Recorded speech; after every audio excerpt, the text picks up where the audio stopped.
You think you know about the Civil War soldier? Let me tell you something. Everything you've seen in movies is a lie. The glory, the honor, the noble sacrifice? Nope. Signing up as a Civil War soldier was literally signing your own death certificate. And the crazy part? Dying in battle was actually the lucky way out. For every soldier shot by the enemy, 2 more died curled up in their own filth, their bodies eaten alive by disease so gruesome that modern doctors would need therapy just from reading about it. The average Civil War soldier spent less than 10 days of his service actually fighting. The other hundreds of days, he was either marching until his feet bled through his disintegrating shoes or lying in a camp where typhoid, dysentery and smallpox were passing through tents faster than gossip. About 2/3 of the 620,000 soldiers who died in the Civil War weren't killed by bullets or bayonets. They were murdered by microscopic enemies their bodies never saw coming. The truth is, when a young man put on that uniform, blue or grey, he wasn't just risking death, he was signing up for a daily gauntlet of survival against starvation, exposure, disease, and soul-crushing boredom that would make prison seem like a vacation. So yeah, your great-great-grandpa who fought at Gettysburg, he wasn't just brave for facing bullets, he was superhuman for surviving everything else the war threw at him.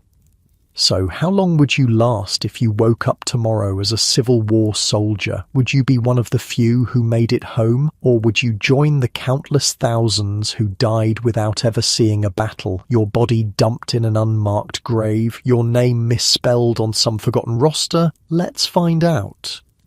Before the story, if these help you sleep, like or subscribe would be cool. Also, drop where you're listening from and the time. I check the comments and it's crazy seeing people from like Australia and Norway on the same video. Okay, tonight it's the American Civil War. But wait, are you comfortable? No, really? Check. Pillows, blankets, the whole deal. Where we're going, you'll want to be settled.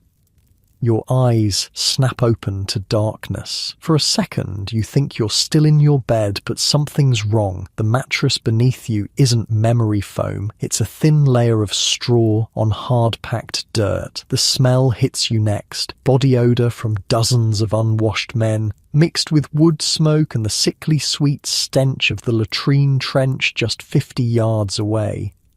It's 1862, you're in a Union Army training camp outside Washington, D.C., and you've just made the biggest mistake of your short life. You've volunteered to fight in the Civil War. Rise and shine, ladies, a voice bellows through the darkness. Fall in for roll call in 5 minutes or you'll be scrubbing latrines with your toothbrush.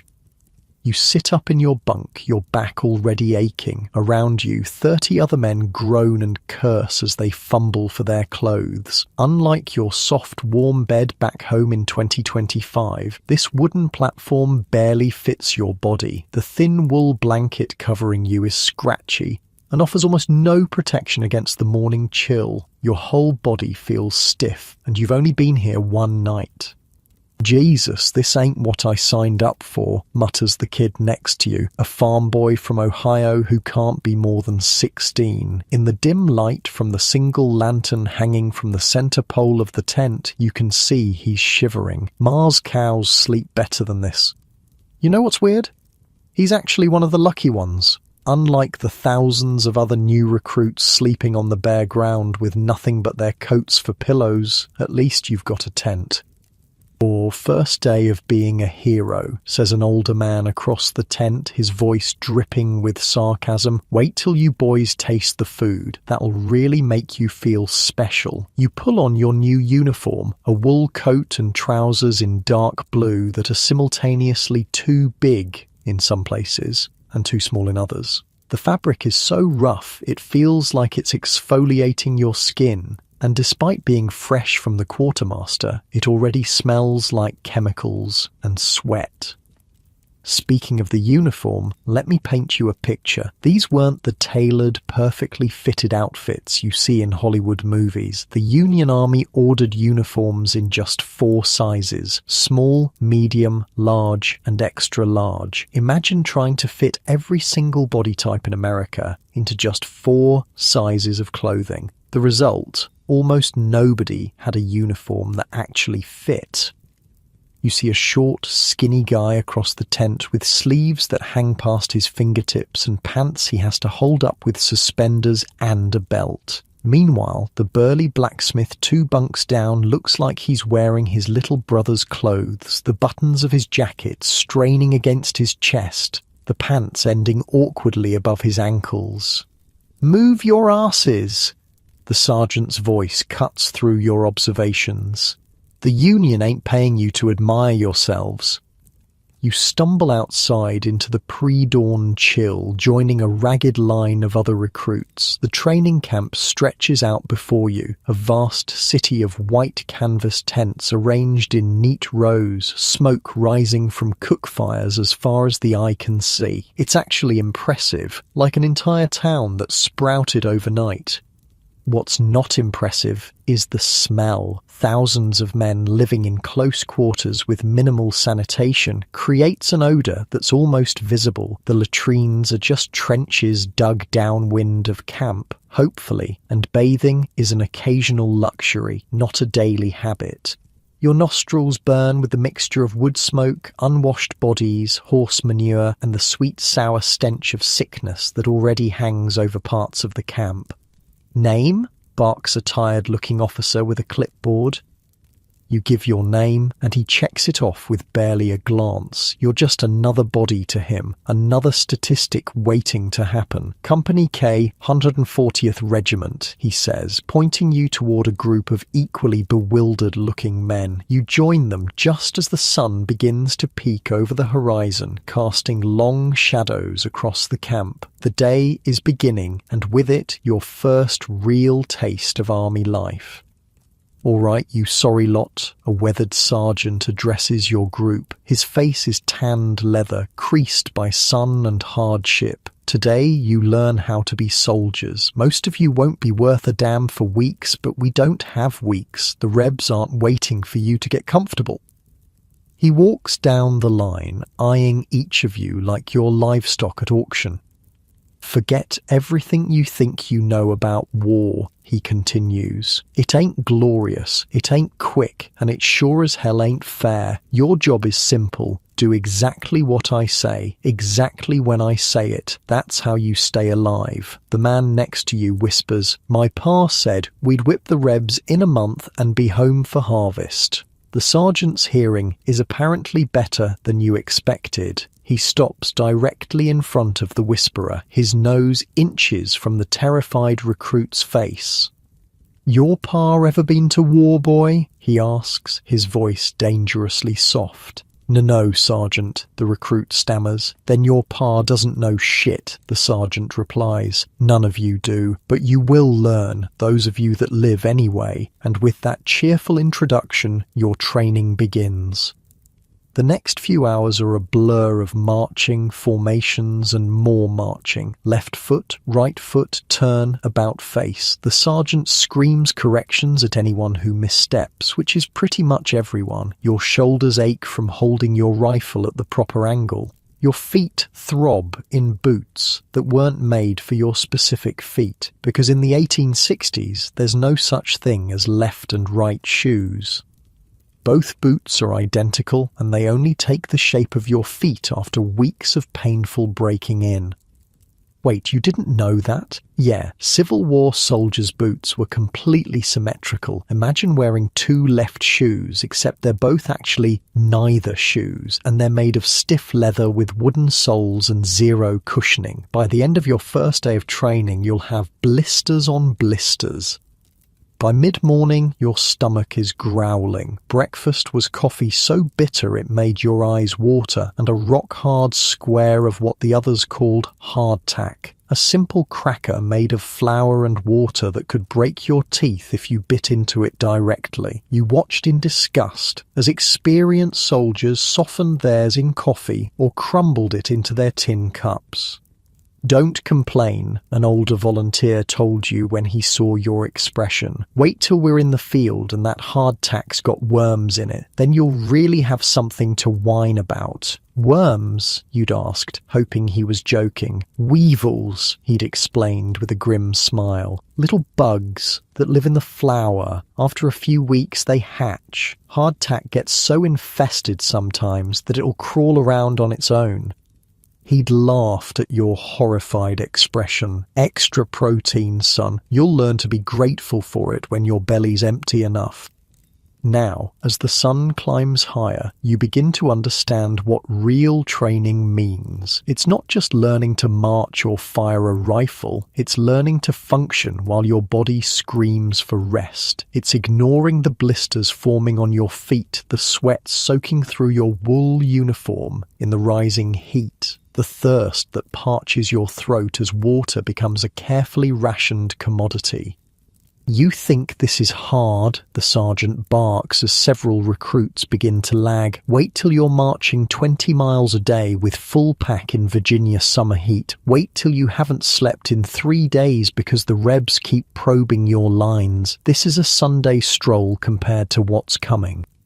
The morning drags on, an endless cycle of marching, forming lines, presenting arms, and marching again. By noon, your arms feel like lead weights, and every muscle in your legs is trembling. The wool uniform that seemed merely uncomfortable at dawn is now a personal torture device, trapping heat against your skin until you're marinating in your own sweat. But the real shock comes when training pauses for the midday meal. Dinner, someone calls, and there's a rush toward the cook fires.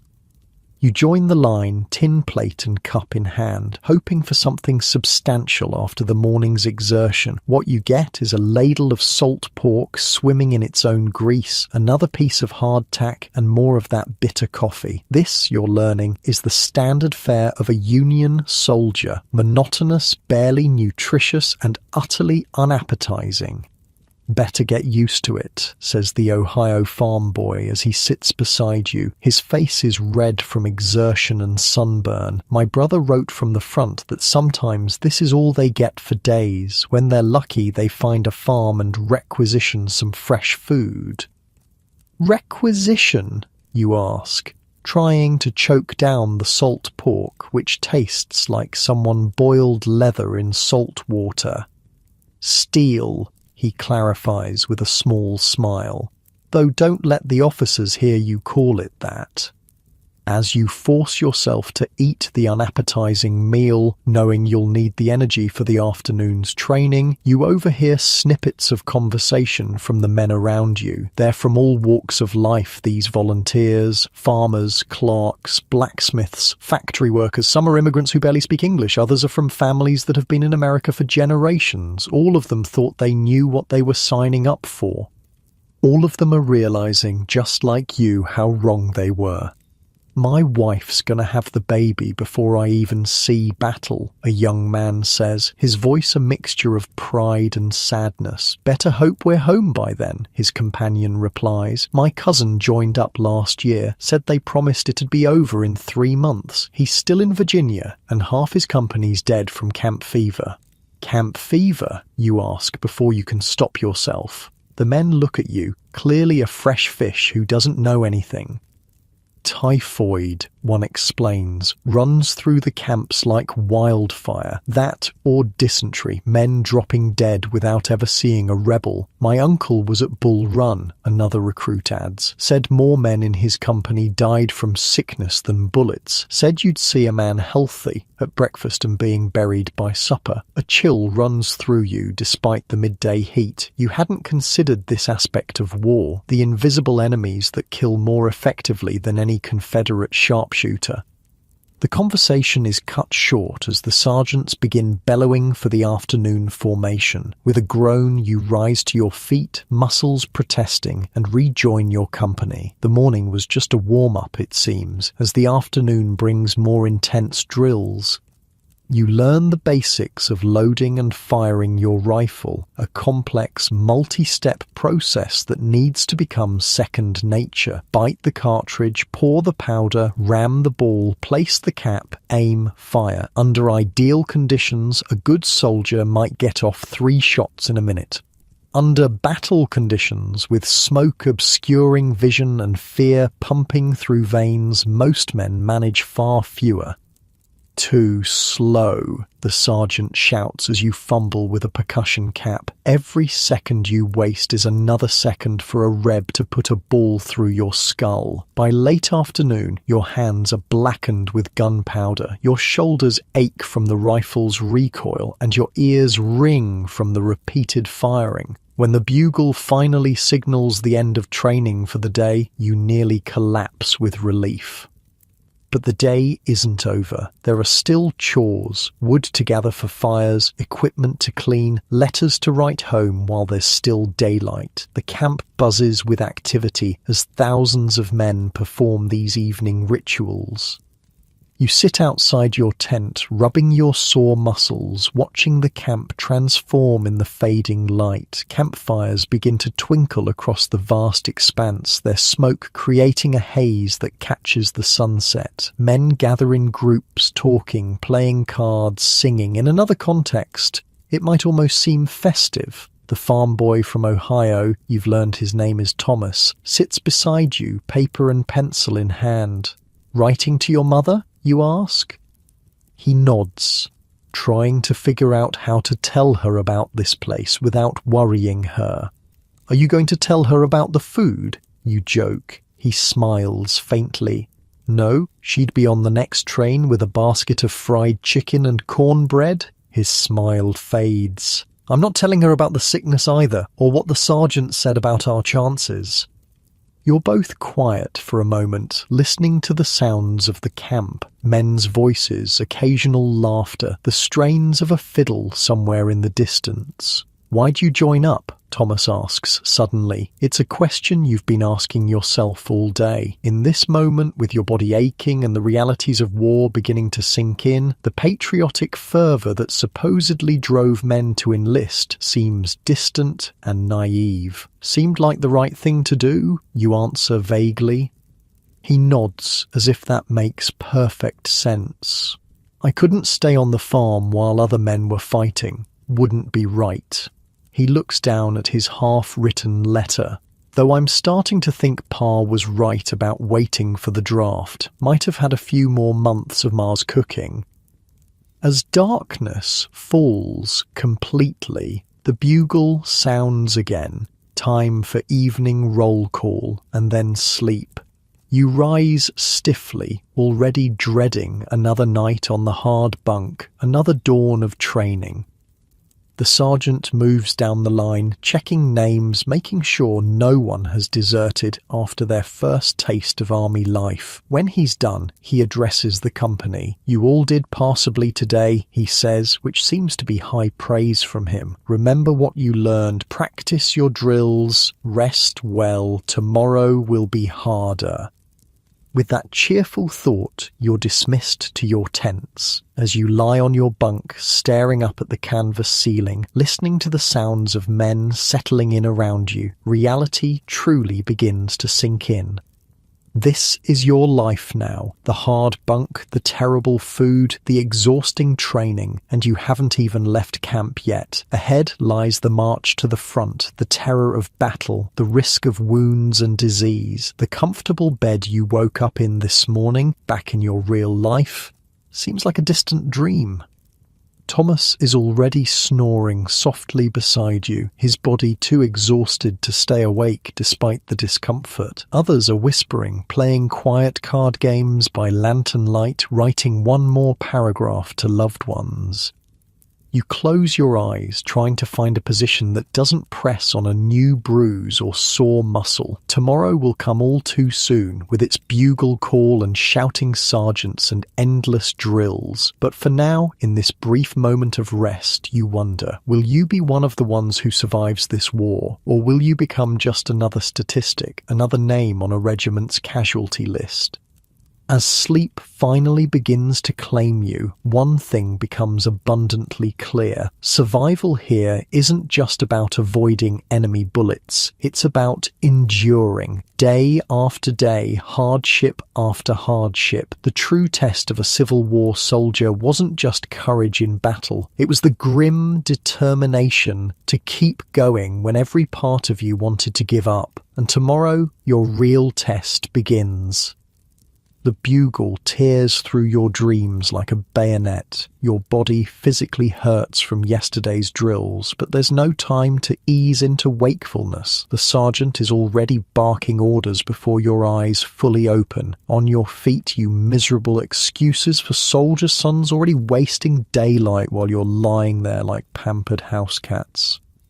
It's your second day in camp and your muscles scream in protest as you roll off the hard bunk. The kid next to you, Thomas, you remember, looks even worse. His hands are blistered from yesterday's rifle drills and his face is sunburned to a painful-looking red. "I can't feel my legs," he mutters, wincing as he pulls on his boots. "Better numb than gone," replies an older volunteer, already dressed and rolling his blanket with practiced efficiency. "My cousin lost both his at Shiloh, grape shot, said he felt them burn for weeks after they were buried somewhere in Tennessee. And that's your good morning greeting in the Union Army?" You stumble outside, blinking in the harsh dawn light. The camp is already alive with activity. Thousands of men performing their morning routines with varying degrees of efficiency. Smoke rises from hundreds of cooking fires as the company cooks prepare the morning meal, if you can call it that. "Fall in for roll call," the sergeant shouts, and you join the ragged line forming in front of your tent. Names are called, responses given. 2 men from another company are missing. "Deserted in the night," someone whispers. You're not entirely surprised. After just one day, the romantic notion of soldiering has given way to the harsh reality of military life, and you haven't even faced combat yet. After roll call comes breakfast, that bitter black coffee again, another piece of hardtack, and a thin slice of salt pork that's more fat than meat. You watch as veterans soften their hardtack in coffee, and you follow suit. It's still barely edible, but at least now it won't break your teeth. "First day wasn't so bad, was it?" asks a soldier sitting next to you. He's older than most, maybe in his 30s, with a thick beard and knowing eyes. Name's Miller, been in since 61. "Not what I expected," you admit, trying to chew a particularly stubborn piece of hardtack. Miller laughs. "None of us expected this. We all thought we'd march off to one big battle, whip the Rebs, and be home by Christmas." He sips his coffee, grimacing at the taste. "That was 2 Christmases ago." "How do you stand it?" you ask before you can stop yourself. Miller considers this, scratching his beard. "You get used to some things. The food never gets better though. Here's a tip. Save some of that salt pork fat. It's good for greasing your boots and rifle. Keeps them from rusting." You look down at the greasy mess on your plate with new appreciation. It's not just bad food, it's multi-purpose bad food. The morning brings more drills, but today there's a new element, working as a unit. Your company forms lines, practices marching in formation, and learns the basics of battlefield maneuvers. The importance becomes clear quickly. In the chaos of battle, these formations are your lifeline, the only hope of functioning amid the smoke and terror. "Tighten that line," the sergeant bellows as your company attempts to march in step. In battle, a gap in the line is where the enemy breaks through. A gap in the line means dead men. By mid-morning, sweat pours down your face. The wool uniform that seemed merely uncomfortable yesterday is now a personal torture device. It's like wearing a blanket in a steam room. The coarse fabric chafes against your skin wherever it touches, and the areas where it doesn't are soaked with sweat. Wool uniforms in summer, mutters the man next to you during a brief water break. Whoever thought of that never had to wear one. The blue shows the blood less, replies another soldier. Trust me, that matters more than you think. Not the most comforting thought as you gulp down warm water from your canteen. After the morning drills, your company is assigned to fatigue duty, the endless chores that keep a military camp functioning. Today, it's latrine duty, your task, digging new trenches for the camp toilets. Let me paint you a picture of Civil War sanitation, because it's not what you're imagining. The latrines are just long trenches dug about 100 yards downwind of camp. No buildings, no privacy, just trenches with logs laid across them for soldiers to sit on. When a trench fills up, it's covered with dirt and a new one is dug. Rebs can smell our camp before they see it, jokes one of the veterans as you dig. Might as well send up a flag saying Yankees shitting here. The stench is horrific, especially in the growing heat of the day. Several men vomit as they dig, which only adds to the miasma. You breathe through your mouth, trying not to gag, focusing on the mechanical motion of shovel into earth, dirt into pile. You know what the real killer in this army is? Asks Miller, who's digging beside you. When you shake your head, he points to the trenches. This right here, typhoid, dysentery, cholera, they kill more of us than rebel bullets. Men drinking downstream from where other men are shitting. It's a wonder any of us are still alive. You look at the dirty hands holding your shovel. Think about the food you ate this morning, prepared by men with equally dirty hands, and suddenly the combat death rate seems almost merciful compared to the slow death of disease. By noon, you're back at the company street, the space between rows of tents that serves as your unit's gathering place. The afternoon is devoted to weapons training, learning to clean and maintain your rifle. This at least seems practical, though the intricate process of maintaining a Civil War-era firearm is far more complex than you imagined. Your rifle is your wife now, the sergeant explains, pacing before the company. You care for it better than you care for yourself. You clean it when it's dirty. You oil it when it's dry. You protect it from rain and mud, because when the shooting starts, a fouled rifle is a death sentence. Yours. The process is meticulous. Each part must be cleaned, oiled, and inspected. The slightest rust or debris could cause a misfire at the critical moment. As you work, Miller shows you tricks that aren't in the official manual. How to use coffee to clean the barrel when proper supplies run out. How to tell if your percussion caps are still good. How a cork stopper can keep moisture out of the barrel during rainy marches. Learned all this the hard way, he says, as he demonstrates how to properly fold a cleaning patch. First battle I was in, my rifle misfired 3 times. Thought I was going to die with a useless piece of iron in my hands. As the afternoon wears on, you notice a commotion at the edge of camp. A wagon has arrived, surrounded by excited men. Mail call, someone shouts, and there's an immediate rush toward the wagon. The company clerk stands with a stack of letters calling out names. When your name isn't called, you feel a surprising pang of disappointment, even though you logically know there's been no time for a letter to reach you. Thomas, however, receives a thick envelope that makes his face light up. From Ma, he says, clutching it like treasure. Probably wrote it before I even left home.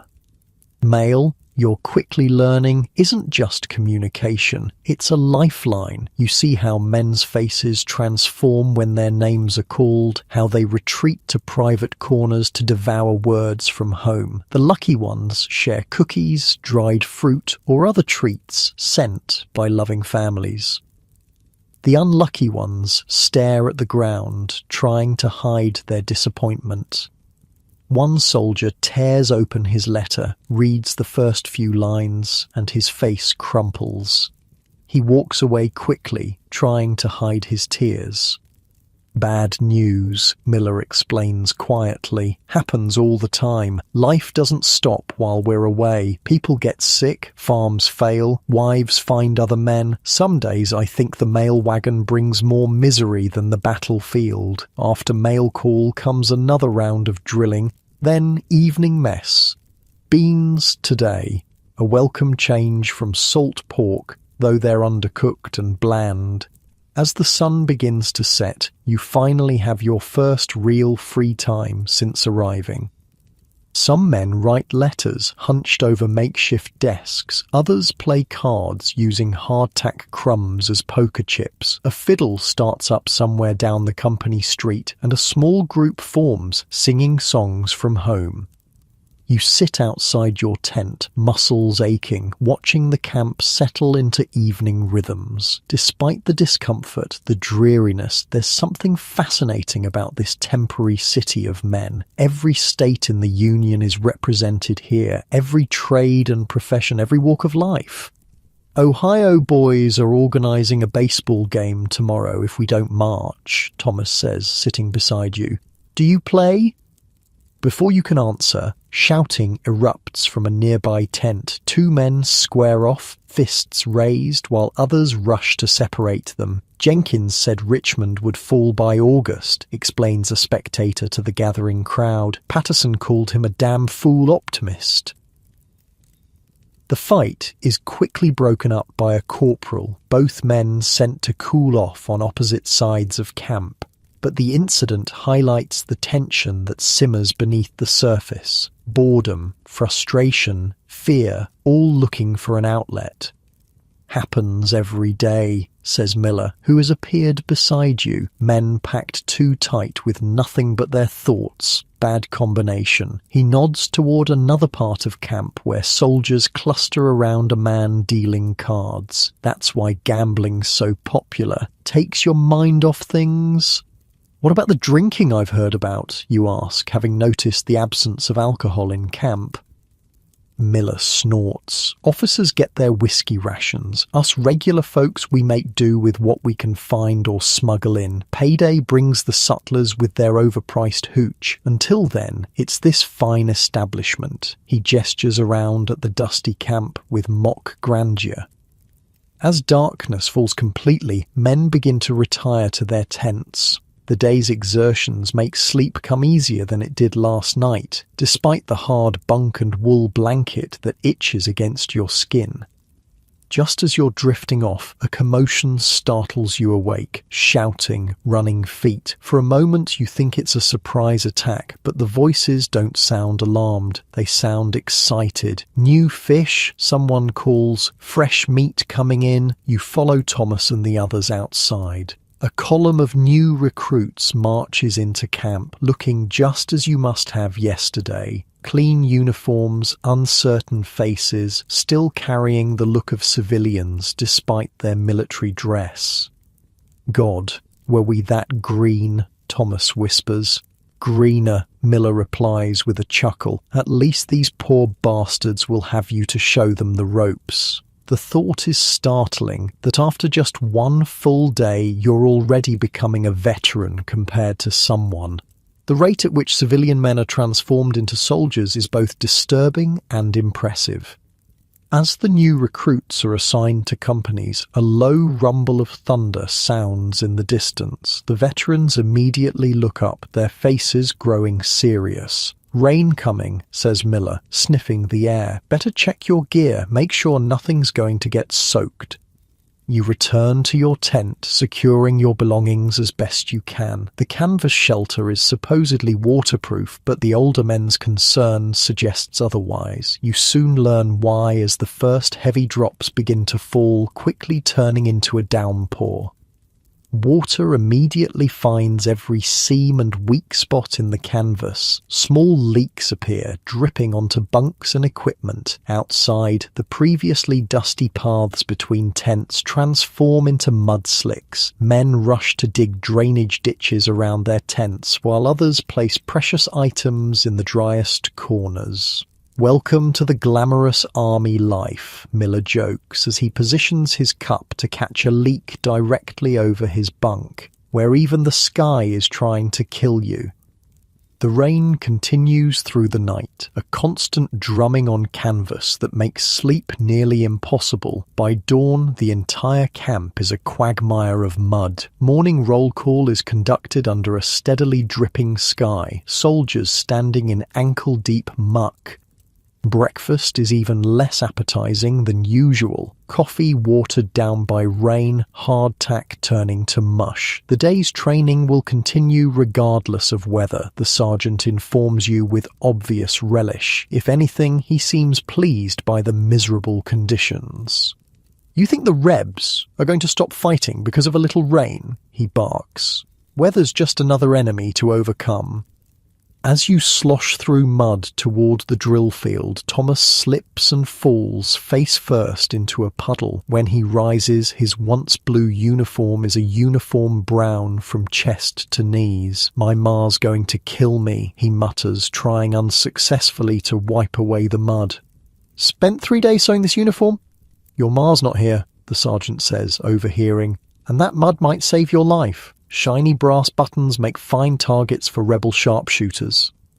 The morning's drill is a special kind of misery. Rifles that must be kept dry despite the rain, formations maintained in slippery mud, wool uniforms that grow heavier with every passing minute as they absorb water. By midday, you're soaked to the skin, chilled despite the summer temperature, your hands raw and wrinkled. "Could be worse," says a veteran as you all huddle under a makeshift shelter during a brief break. "Winter in Virginia? Now that's true misery. Mud so deep it swallows wagons whole. Men losing toes to frostbite. Give me summer rain any day." The rain finally lets up by afternoon, but the damage is done. The camp is transformed into a vast mud pit. Worse, you begin to hear coughing from various tents, the first sign of the colds and lung ailments that follow every soaking. That evening, as you try to dry your few possessions by a smoky fire, Miller sits beside you. He's been watching you throughout the day, you realise. Not just you, but all the new recruits, gauging who might have what it takes to survive. 2 days in, he says, "Still glad you joined up?" You consider the question seriously. Your body aches in places you didn't know could ache. You're damp, dirty and hungry despite having eaten 3 meals. You've been shouted at, worked to exhaustion, and introduced to the grim realities of camp disease and sanitation. And yet, there's something else too, a growing sense of belonging, of shared hardship creating bonds that civilian life rarely forges. When Thomas slipped in the mud, 3 men immediately moved to help him up. When rations were distributed, you saw veterans showing newcomers how to make the most of the meagre offerings. "Ask me after I've seen battle," you finally reply. Miller nods, seeming to approve of the answer. Smart. That's when you really know. He pokes at the fire with a stick, sending sparks into the darkening sky. Truth is, the fighting isn't even the hardest part for most. It's this: the waiting, the marching, the sickness. Battle at least happens fast. Camp life drags on forever. As night falls again, you settle into your damp bunk, listening to the sounds of the camp. Men coughing, quiet conversations, someone softly playing a harmonica. Your second full day as a soldier is ending, and already civilian life seems distant, almost unreal.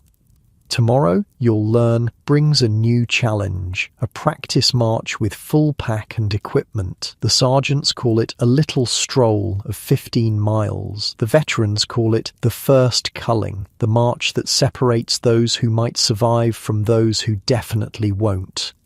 As you drift towards sleep, you wonder which group you'll fall into. Your body is already protesting the abuses of just 2 days. How will it handle 15 miles with 40 pounds of gear? How will it handle months of marching or the terror of battle? In your last conscious moments, you realize something has changed since yesterday. You're no longer just an observer in this strange world of the Civil War soldier. You're becoming a part of it, your body and mind adapting, however painfully, to its demands, and tomorrow will demand even more. The 15-mile march begins at dawn. Your stomach churns with a mixture of hunger and dread as you strap on your equipment, haversack with rations, canteen, cartridge box, and most crucially, your knapsack. The veterans call it the elephant, and now you understand why. Loaded with your blanket, spare clothing, personal items, and share of company equipment, it feels like there's a small child sitting on your shoulders. Straighten those lines, the sergeant barks as your company forms up. This ain't a Sunday stroll, show me your soldiers, not schoolgirls on a picnic. The sun hasn't even cleared the trees, but already sweat trickles down your back under the wool uniform. You adjust the straps of your knapsack one more time, trying to find some configuration that doesn't immediately send pain shooting through your shoulders. First mile's the easiest, Miller murmurs beside you. He's transformed his knapsack somehow, added leather reinforcements to the straps and rigged a belt that transfers some weight to his hips. 10th mile separates the men from the boys. 15th mile separates the living from the dead.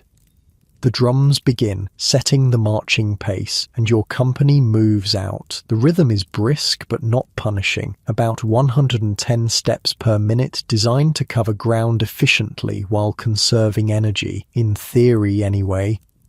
The first hour isn't so bad. The morning is cool, your legs are fresh, and there's a certain pride in being part of this long blue column snaking its way through the countryside. Flags flutter in the breeze, officers ride alongside on horseback, and if you squint, it almost looks like those heroic paintings of armies on the march.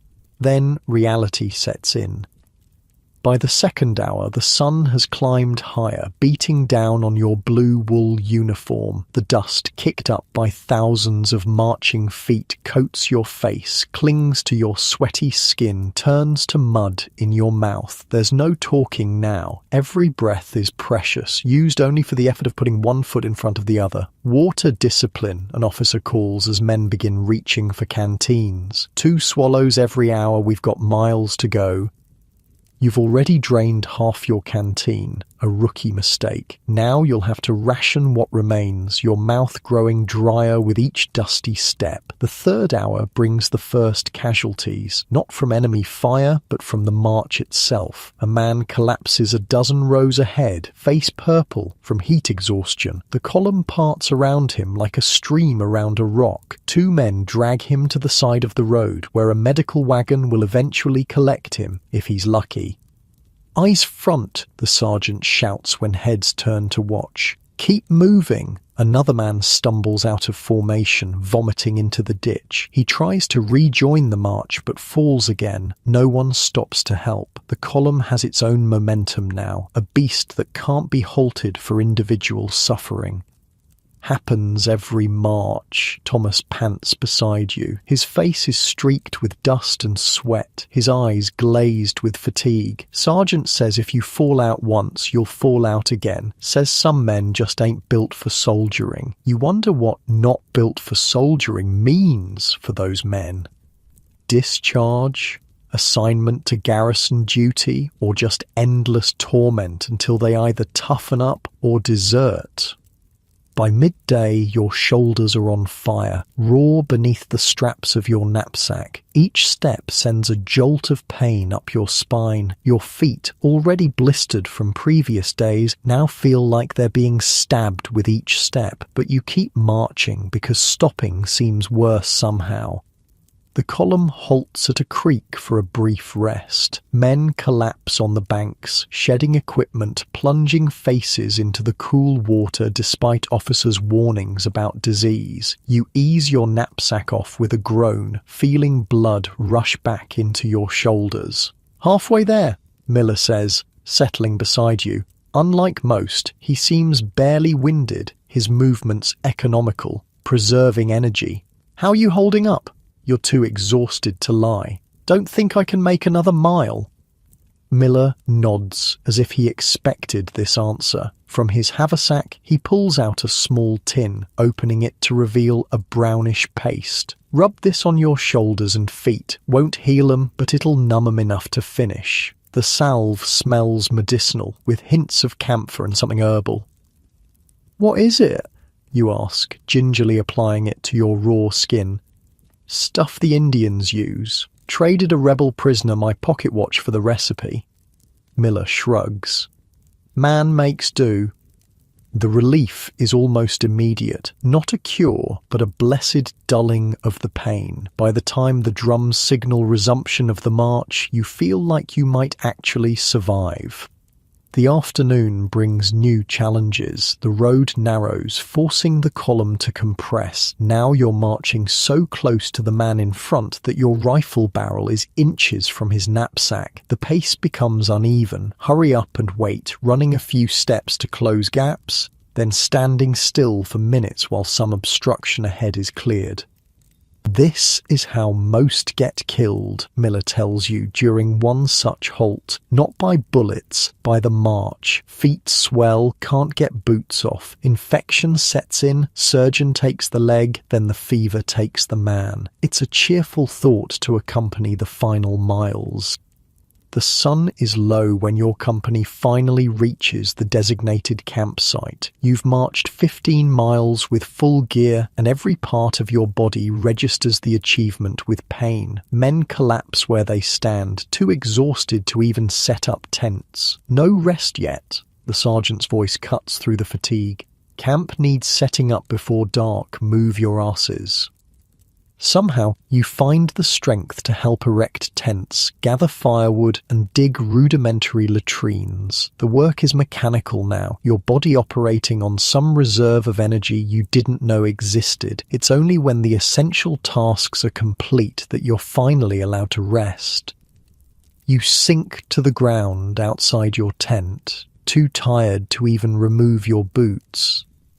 Thomas collapses beside you, his face ashen beneath the sunburn and dirt. "I can't feel my feet," he says. "Is that bad?" "Take your boots off," Miller orders, appearing beside you. "Both of you, now." The effort is excruciating. Your boots have molded to your swollen feet, and removing them feels like peeling off a layer of skin. When they finally come free, the smell is horrific. Blood, sweat, and the beginning of infection. Miller examines Thomas's feet first, his expression grim. "Trench foot starting, lucky we're not marching tomorrow." He reaches into his haversack and pulls out a small bottle. "Clean 'em with this, then air dry. No socks till morning." The liquid stings like fire, but you follow instructions, watching in horror as the water turns pink with blood from blisters you didn't even feel breaking. "How do you know all this?" you ask Miller as he checks your feet with professional detachment. "4th Regiment I've served in," he replies, applying his salve to the worst spots. "First one, lost half my foot to gangrene. Learned my lesson. Take care of your feet, or you won't have feet to take care of." Evening brings a new kind of misery. Having pushed your body beyond its limits, you now can't sleep despite bone-deep exhaustion. Every muscle throbs, your shoulders feel flayed, your feet pulse with pain. Around you, men groan, shift positions, seek comfort that doesn't exist on the hard ground. "Sing something, Joe," someone calls from the darkness, and a tenor voice begins a slow, mournful rendition of "Home, Sweet Home." Other voices join in, creating a haunting chorus that spreads through the camp. You lie there, staring at the stars, listening to hundreds of homesick men sing about the place they'd rather be. Morning comes too soon, but brings a blessed announcement, a day of rest before continuing the march. The officers call it tactical necessity. The enlisted men call it not wanting half the regiment to drop dead. You use the time to tend to your battered body. Following Miller's advice, you wash your one spare pair of socks and hang them to dry, mend a tear in your trousers, and most importantly, Soak your feet in the nearby creek. The cold water brings immediate relief, though the sight of your feet is alarming, blistered, bruised, with patches of angry red where infection threatens. Around you, dozens of other men are doing the same, comparing injuries like badges of honor. "Got a beauty here," says a corporal, displaying a blister the size of a silver dollar. "Gonna name it after my ex-wife, painful, swollen, and full of poison." The joke earns tired laughs. Humor, you're learning, is essential currency in the army, often dark, usually profane, but vital for maintaining sanity. By midday, you feel almost human again. The rest has worked wonders, and a meal of salt beef and hardtack, while hardly appetizing, restores some energy. You've even managed to forage some wild berries from the edge of camp, a tart burst of flavor that makes the hardtack almost palatable. Mail call. The announcement sends a ripple of excitement through the camp. This time, your name is called. A letter has caught up with you, forwarded from the training camp. The thin envelope feels like a treasure in your hands. You retreat to a quiet spot to read, savoring each word from home. The news is mundane, local gossip, family updates, questions about army life, but it forms a lifeline to the world you left behind. You read it 3 times before carefully folding it into your breast pocket, close to your heart.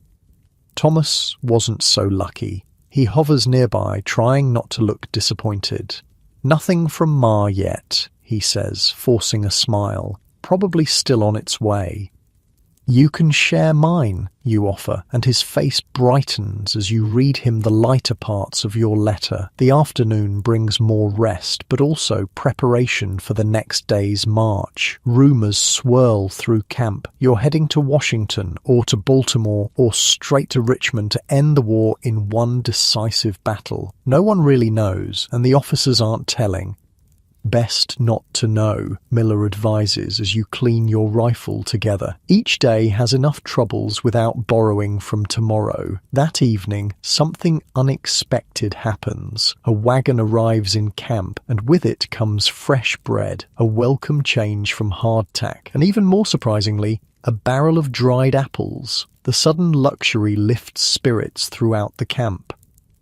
"Special treat," explains the quartermaster sergeant as he supervises distribution. "General's orders, says you boys did well on the march. The dried apples are tough and overly sweet, but after days of bland rations, they taste like the finest delicacy. Men savor each piece, trading portions of bread for extra fruit or vice versa according to preference. First rule of army life," Miller says, watching the bartering with amusement. "Enjoy the good when it comes, never lasts long."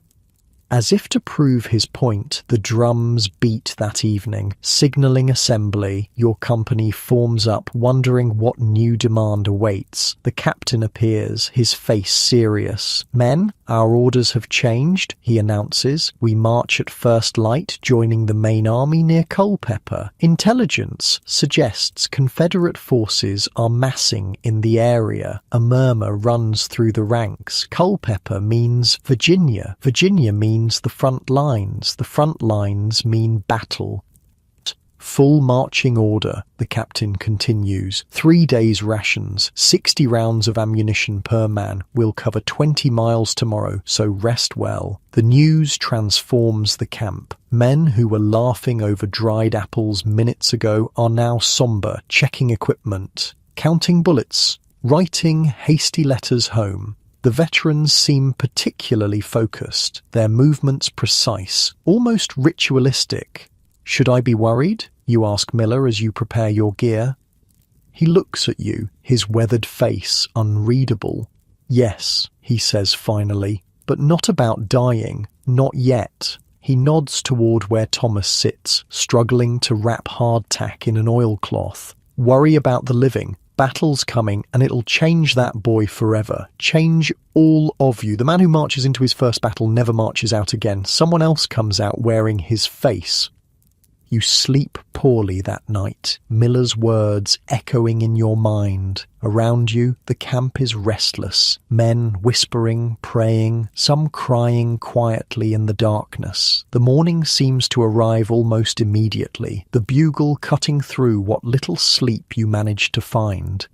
The mood is different as you form up in the pre-dawn gloom. Gone is the grousing about sore muscles and bad food. In its place is a tense silence, broken only by the necessary commands and the rhythmic stamp of boots as the column moves out.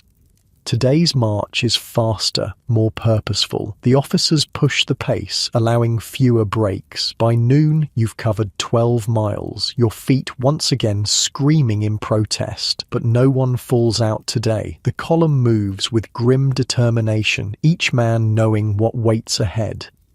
The countryside changes as you march south. More farms, fewer towns, and increasingly hostile looks from the few civilians you encounter. This is a different Virginia from the friendly environs of Washington's outskirts. Here, you are invaders, not defenders. Keep an eye on your gear, Miller warns during a brief halt. Locals will steal anything not nailed down. Had a boy in my last regiment wake up with his boots gone, marched barefoot for a week before quartermaster found replacements.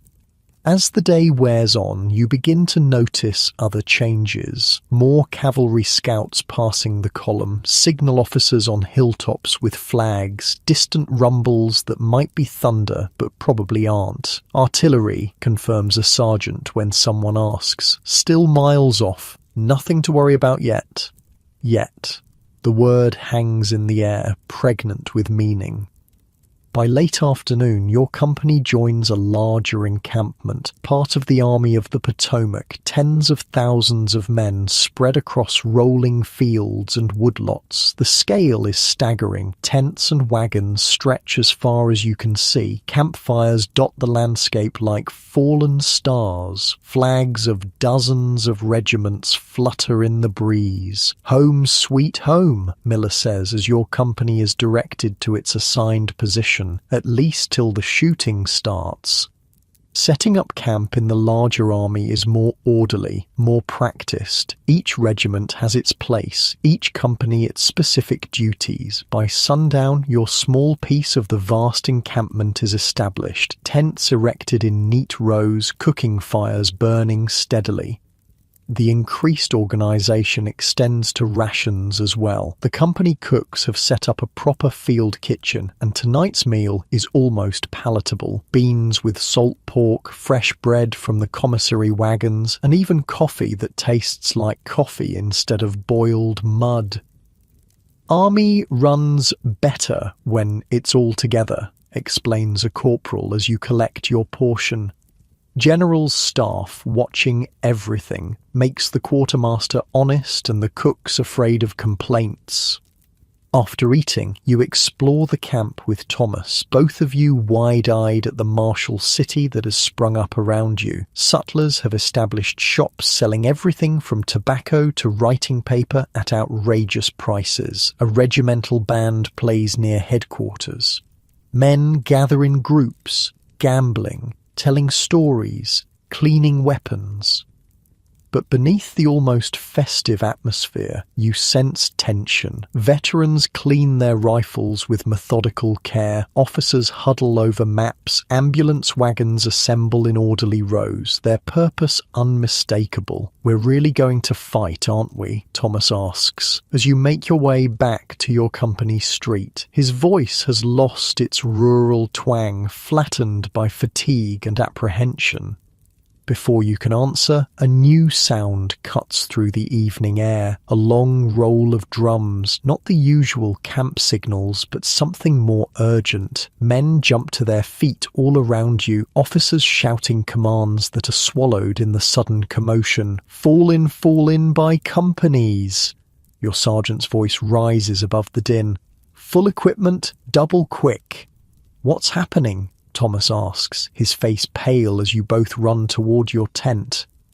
"Nighttime march," says Miller, already buckling on his cartridge box. "Rebs must be closer than we thought. Within minutes, your company is formed up, each man standing rigid in line, equipment checked and ready. The captain paces before you, his face tight with concentration as he awaits orders from regiment.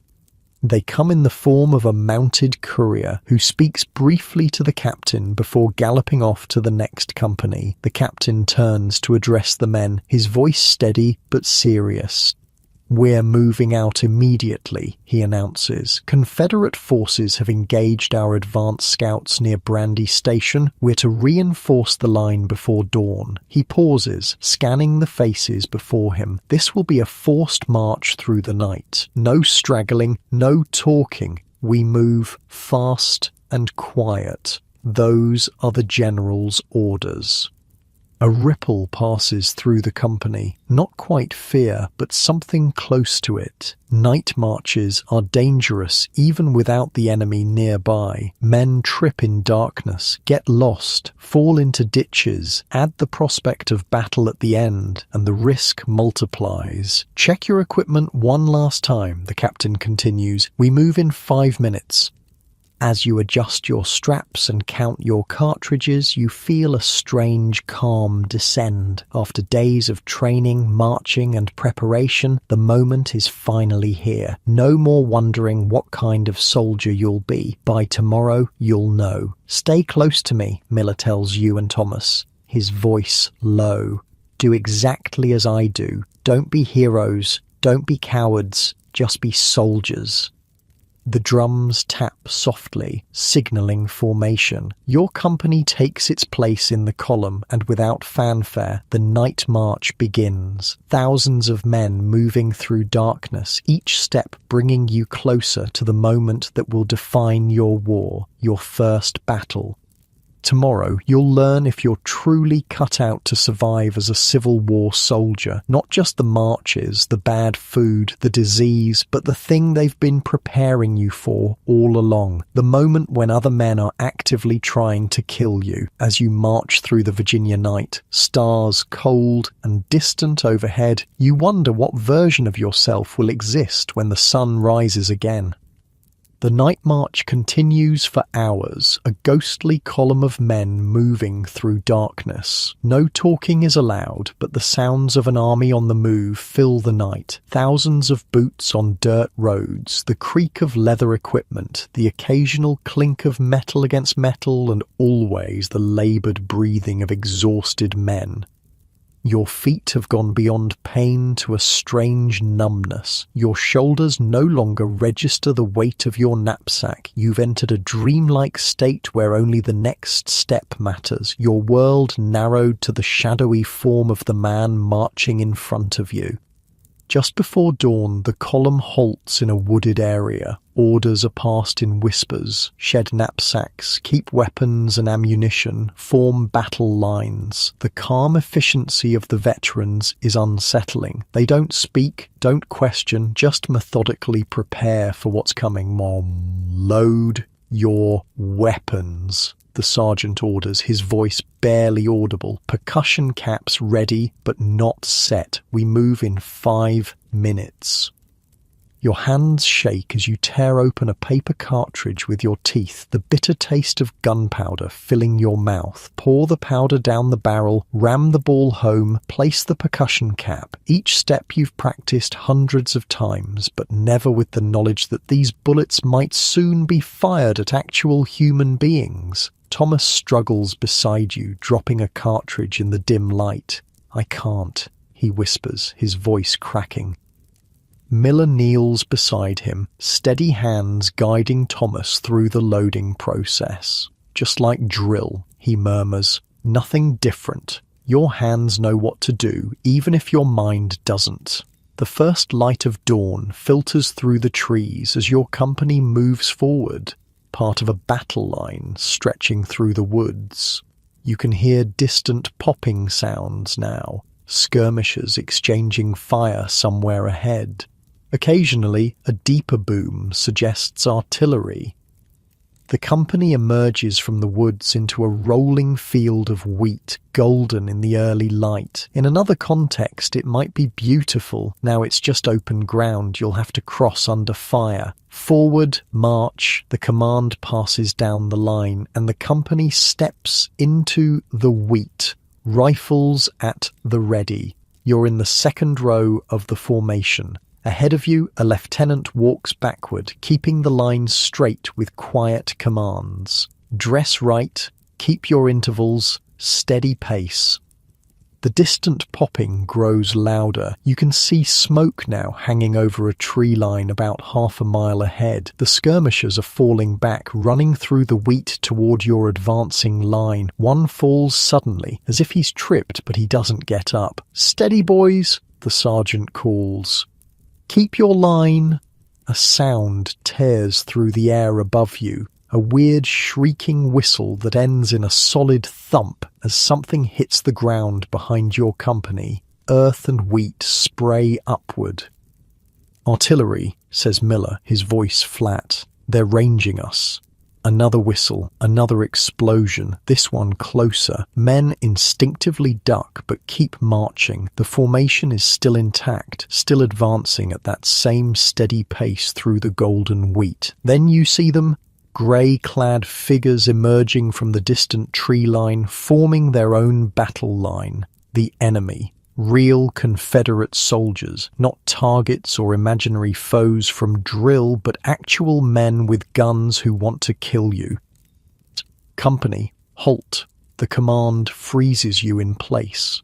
"Ready arms." You raise your rifle, suddenly aware of how exposed you are in this open field. The wheat only reaches your knees. No concealment, no protection. Aim. You settle the sights on the grey line, now about 300 yards away and closing. You can't make out individual faces at this distance, just a mass of men moving toward you with deadly purpose. Fire. The company's volley crashes out, your own rifle bucking against your shoulder. Smoke immediately obscures your vision, the acrid smell of burnt powder filling your nostrils. Through the haze, you can't tell if you hit anyone. There's no time to wonder. You're already reaching for another cartridge, beginning the loading process again. "Load, load, load," the sergeant shouts, moving behind the line. Your training takes over. Tear cartridge, pour powder, ram ball, place cap, all while trying to watch the enemy through drifting smoke, trying to ignore the whistling artillery shells that are now landing with terrifying regularity.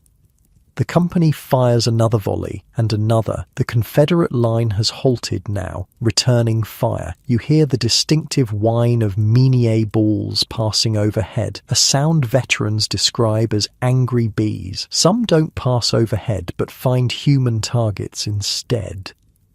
A man to your left grunts and sits down suddenly, a look of surprise on his face as blood spreads across his thigh. "Close up the line," the sergeant orders, and you shuffle left, filling the gap. Time loses meaning. You're caught in a mechanical cycle. Load, aim, fire, load again. The smoke becomes so thick you can barely see the enemy, aiming more at muzzle flashes than actual targets. Your ears ring from the constant gunfire, making the sergeant's command seem distant, underwater.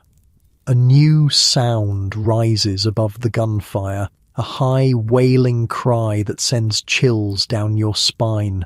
The rebel yell, the grey line is charging. Or fix bayonets.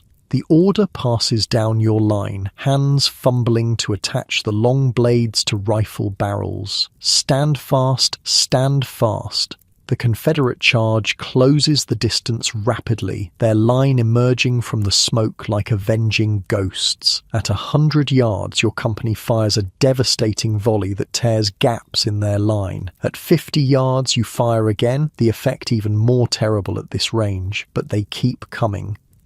The final moments before impact are a blur. You fire one last desperate shot, then suddenly they're upon you. A crash of bodies, rifle barrels, bayonets. The neat formation dissolves into chaotic individual struggles. A bearded Confederate lunges at you, his bayonet missing your chest by inches. You swing your rifle like a club, connecting with his shoulder. He staggers but doesn't fall, raising his weapon for another thrust. Miller appears beside you, driving his bayonet into the man's side. The Confederate crumples with a strange, soft cry that will haunt your dreams for years. "Keep moving," Miller shouts, already turning to face another threat. "Don't stand still." The hand-to-hand fighting lasts only minutes, but feels like hours. The Confederate charge falters, breaks, then reverses as more Union troops arrive to reinforce your line. The grey soldiers retreat toward the tree line, pursued by cheering bluecoats. But not you. Your company has been ordered to hold position, to reform its shattered line. As the adrenaline fades, you become aware of the aftermath around you. Men lying in the trampled wheat, some moving, crying for help, others ominously still. The golden field is now stained red in patches.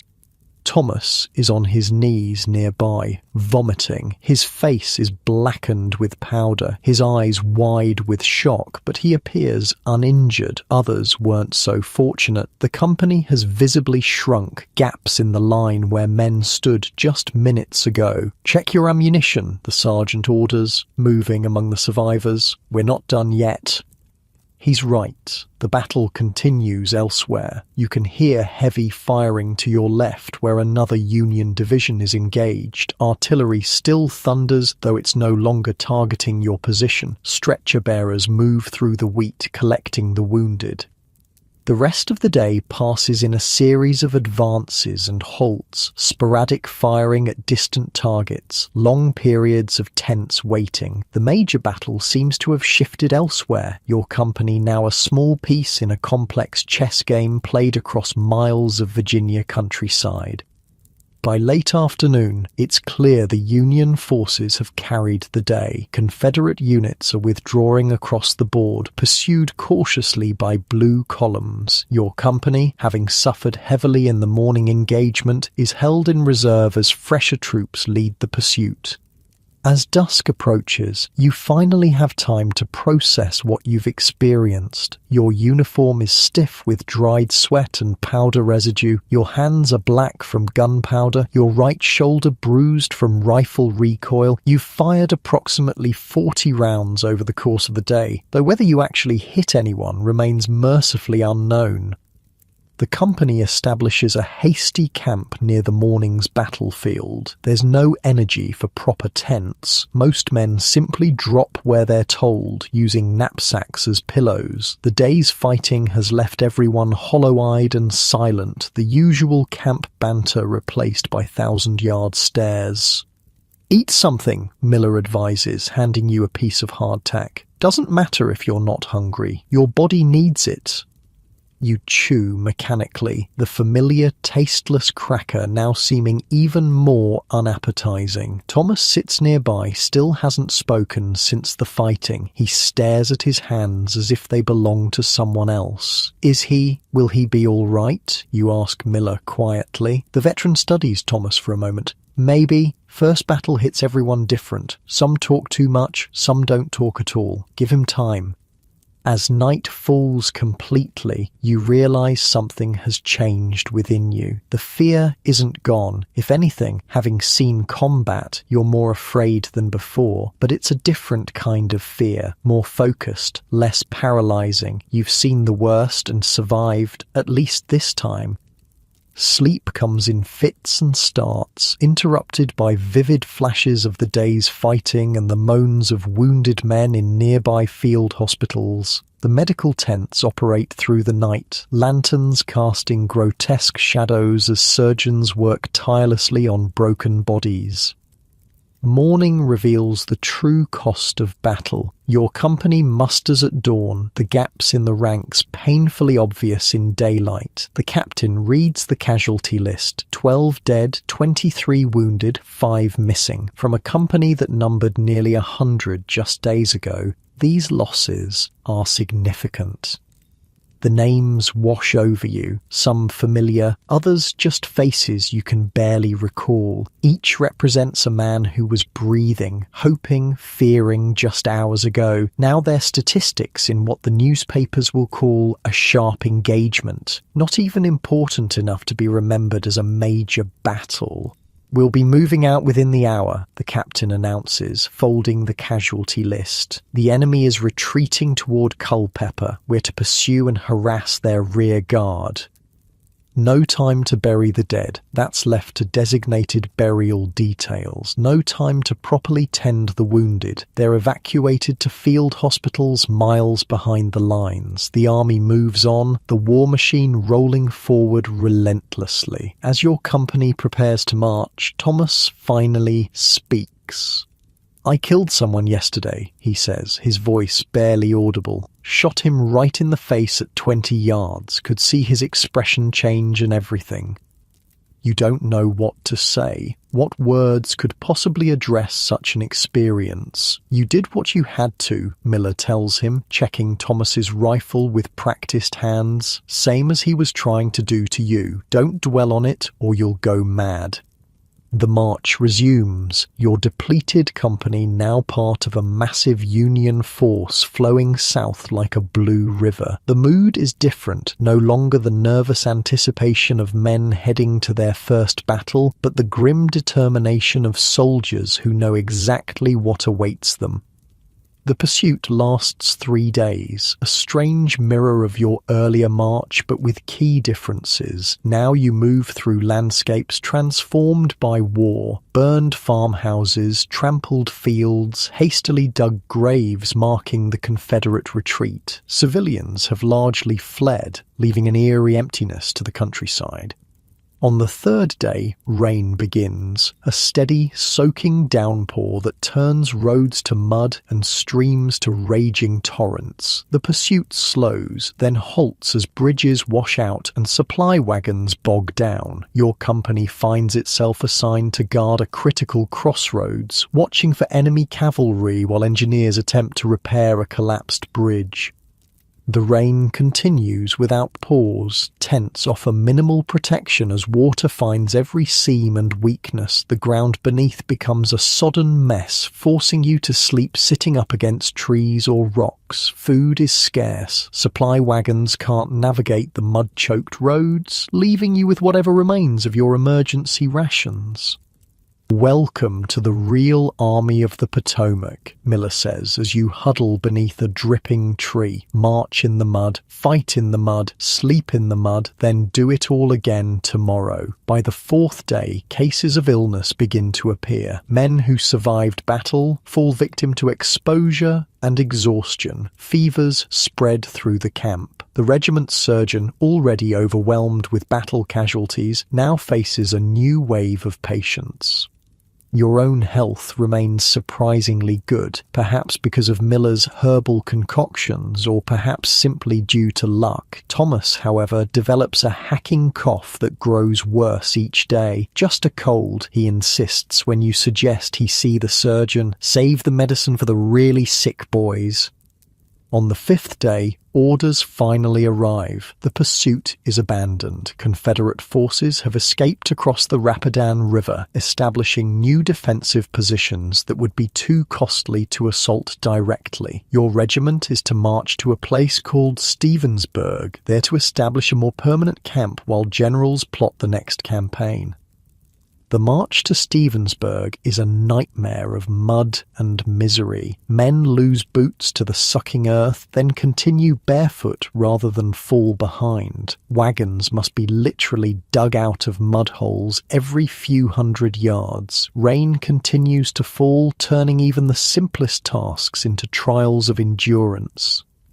Thomas collapses 2 miles from the destination, his fever so high you can feel the heat radiating from his skin. You and Miller carry him the rest of the way, his body seemingly weightless despite your own exhaustion. The regimental surgeon examines him with a brief, practiced efficiency that reveals how many such cases he's seen.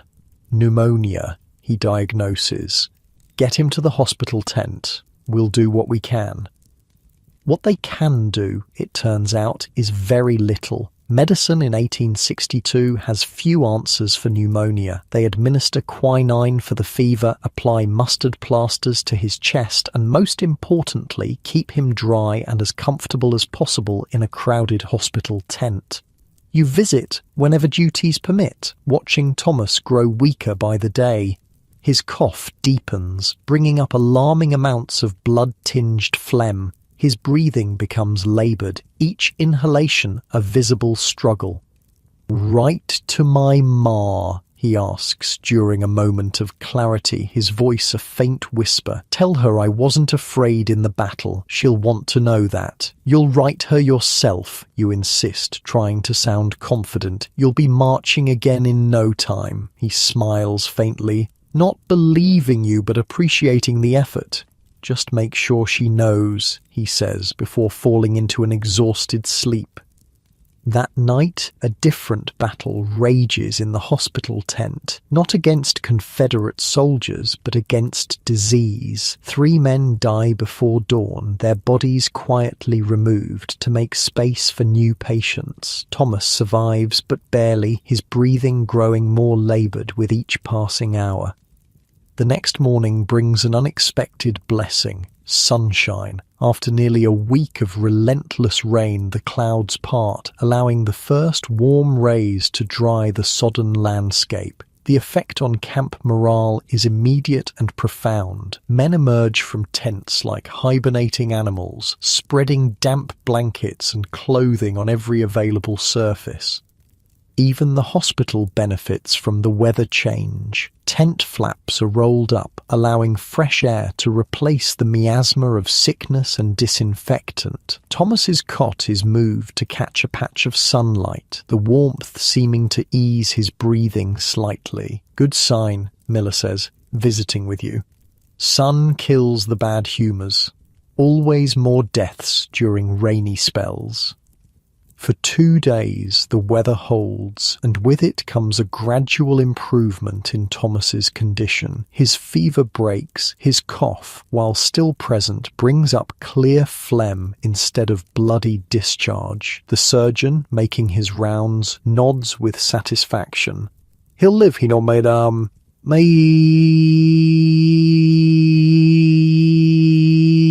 friend. Whether he'll fight again is another question. Lungs may never be the same." While Thomas recovers, the regiment establishes a proper camp at Stevensburg, not the hasty bivouac of an army on the move, but a semi-permanent installation with orderly streets, proper latrines, and even a crude shower system rigged by enterprising engineers. Your company, still under strength from battle casualties and illness, is assigned to picket duty rather than the more strenuous task of building fortifications. Each day you march to the outer perimeter of the Union position, there to watch for enemy movement and provide early warning of any Confederate approach. Picket duty has its own unique stress. You stand for hours at the edge of woods or fields, staring into the middle distance, jumping at every rustle of leaves or snap of twigs. Confederate pickets do the same, often just a few hundred yards away. Occasionally shots are exchanged, more from nervousness than actual targets. Worst part of soldiering, Miller opines during one such watch. Rather have a proper fight than this waiting, makes the mind play tricks. After a week, Thomas is released from the hospital, pale and thin but alive. He's given light duty around camp while he regains his strength. The experience has changed him, the boyish enthusiasm replaced by a quiet thoughtfulness that makes him seem years older. Doctor says, I might get sent home if my lungs don't improve, he tells you one evening as you clean your rifle. Medical discharge. That's good, isn't it? You ask. See your family again. Sleep in a real bed. He shrugs, his expression conflicted. Feels wrong somehow, leaving you all behind, like I'm running away. Getting sick isn't running away, you say firmly. You stood your ground in battle. Nobody can say different. Thomas doesn't seem convinced, but the conversation is interrupted by the arrival of the mail wagon, a highlight of camp life that temporarily pushes all other concerns aside. This time, Thomas receives a thick package from home, along with several letters. His face lights up as he recognizes his mother's handwriting. The package contains knitted socks, a small fruitcake miraculously intact despite its journey, and dried apples. Thomas insists on sharing everything, his generosity extending to the entire tent. That night, your corner of camp feels almost civilized as you feast on home-baked cake and read letters aloud by lantern light. 2 days later, news spreads through camp. Reinforcements have arrived, fresh troops to fill the gaps in depleted companies. Your company receives 15 new men, mostly fresh recruits, with a few veterans transferred from other units. Among them is a slight, dark-haired boy who can't be more than 16 despite his insistence that he's 19. He's assigned to your tent, taking the space left vacant by a man killed in the recent battle. Name's William Jenkins, he introduces himself, voice cracking with adolescent uncertainty. From Pennsylvania. Is it true you all fought at Brandy Station? Just like that, you realize you've crossed an invisible line. To this boy, you're a battle-hardened veteran, someone to be respected and perhaps feared a little. The fact that you've survived exactly one battle and barely understand what happened in it doesn't matter. You've seen the elephant, as soldiers say. You belong to a different category of human now. We were there, you confirm, seeing no need to elaborate on your limited experience. What's it like? Jenkins asks, eyes wide. Being in a real battle? You glance at Thomas, who suddenly finds something fascinating to examine in his boot. Miller watches silently, letting you handle this moment of initiation. It's not like anything they tell you, you finally say. It's louder, more confusing. You don't see much through the smoke. You load and fire because everyone else is loading and firing, and afterward you struggle to find words for the hollow feeling that followed battle. Afterward, you're just glad to be counting toes instead of holes in your body. Jenkins looks disappointed with this unromantic description, but before he can ask more questions, the bugle sounds assembly. New orders have arrived. The regiment is moving again. As you form up with the company, you realize something fundamental has changed. The man who arrived at training camp just weeks ago is gone. In his place stands someone different, still afraid, still unsure of what the future holds, but somehow more solid, more present in this strange world of the Civil War. You've survived your first battle. You've watched disease claim more lives than bullets. You've felt the unique brotherhood that forms when men face death together. Whether you're a good soldier or merely a lucky one remains to be seen. But one thing is certain. You're no longer just playing at war. You're living it with all its terror, boredom, misery, and occasional moments of transcendent connection. As the regiment moves out toward its next appointment with history, you take your place in the column, not a civilian in uniform anymore, but a soldier who's beginning to understand what that really means. The first snowflake falls like a tiny white flag of surrender. You catch it on your palm, watching it melt instantly against your skin. More follow, dancing in the wind before disappearing into the cold Virginia soil. Gonna be a bad one, Miller pronounces, studying the grey sky with a weathered man's instinct. Best get to it while the ground's still soft. It's November 1862, and your regiment has established winter quarters near Falmouth, Virginia, across the Rappahannock River from Fredericksburg. The fall campaign season is ending, both armies seeking refuge from the coming winter. For the next few months, battle will give way to a different fight, the struggle against cold, boredom, and the creeping despair that claims more soldiers than enemy bullets ever could. Winter quarters means building actual shelters, not just pitching tents. The entire regiment has transformed into a construction crew, teams of men cutting timber from nearby forests, digging foundations, building chimneys from local stone and clay.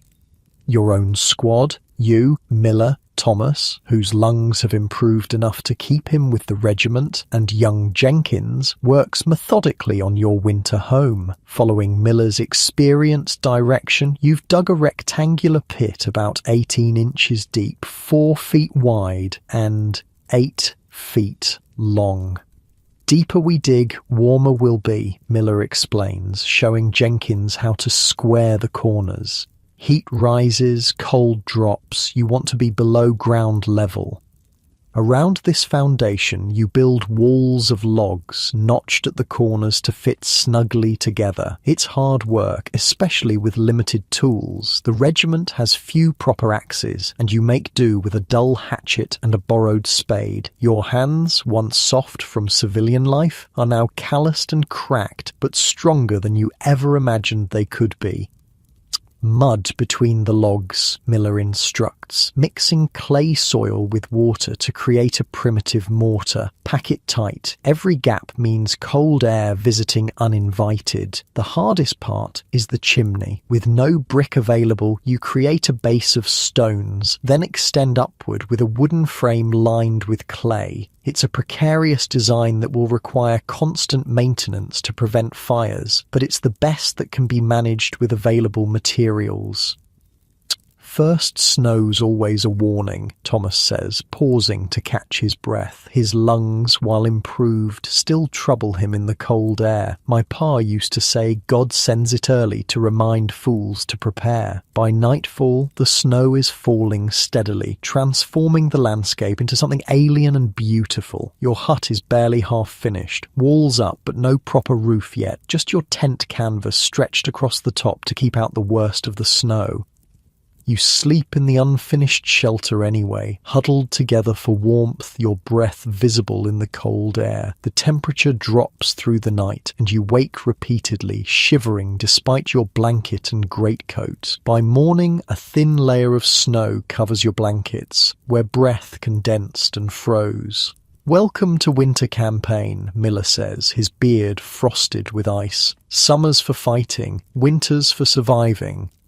The next day brings more snow, but also unexpected help. A nearby cavalry unit, better supplied than your infantry regiment, trades surplus tools for infantry assistance with their horse shelters. With proper axes and saws now available, work progresses rapidly. By the third day, your winter hut is taking proper shape. The walls stand about 6 feet high, the roof is framed with pine saplings, and the chimney draws reasonably well, filling the small space with blessed warmth from a carefully tended fire. Need a door next, Miller says, surveying your work with critical eyes. Something that actually keeps the cold out, not just a blanket over the opening. You salvage boards from hardtack boxes, nailing them together to create a crude but effective door hung on leather hinges. Jenkins shows unexpected talent for detail work, carefully filling gaps with clay and moss to prevent drafts. Worked in my uncle's carpentry shop summers, he explains, when you comment on his skill. Never thought I'd be building my own house in the middle of a war.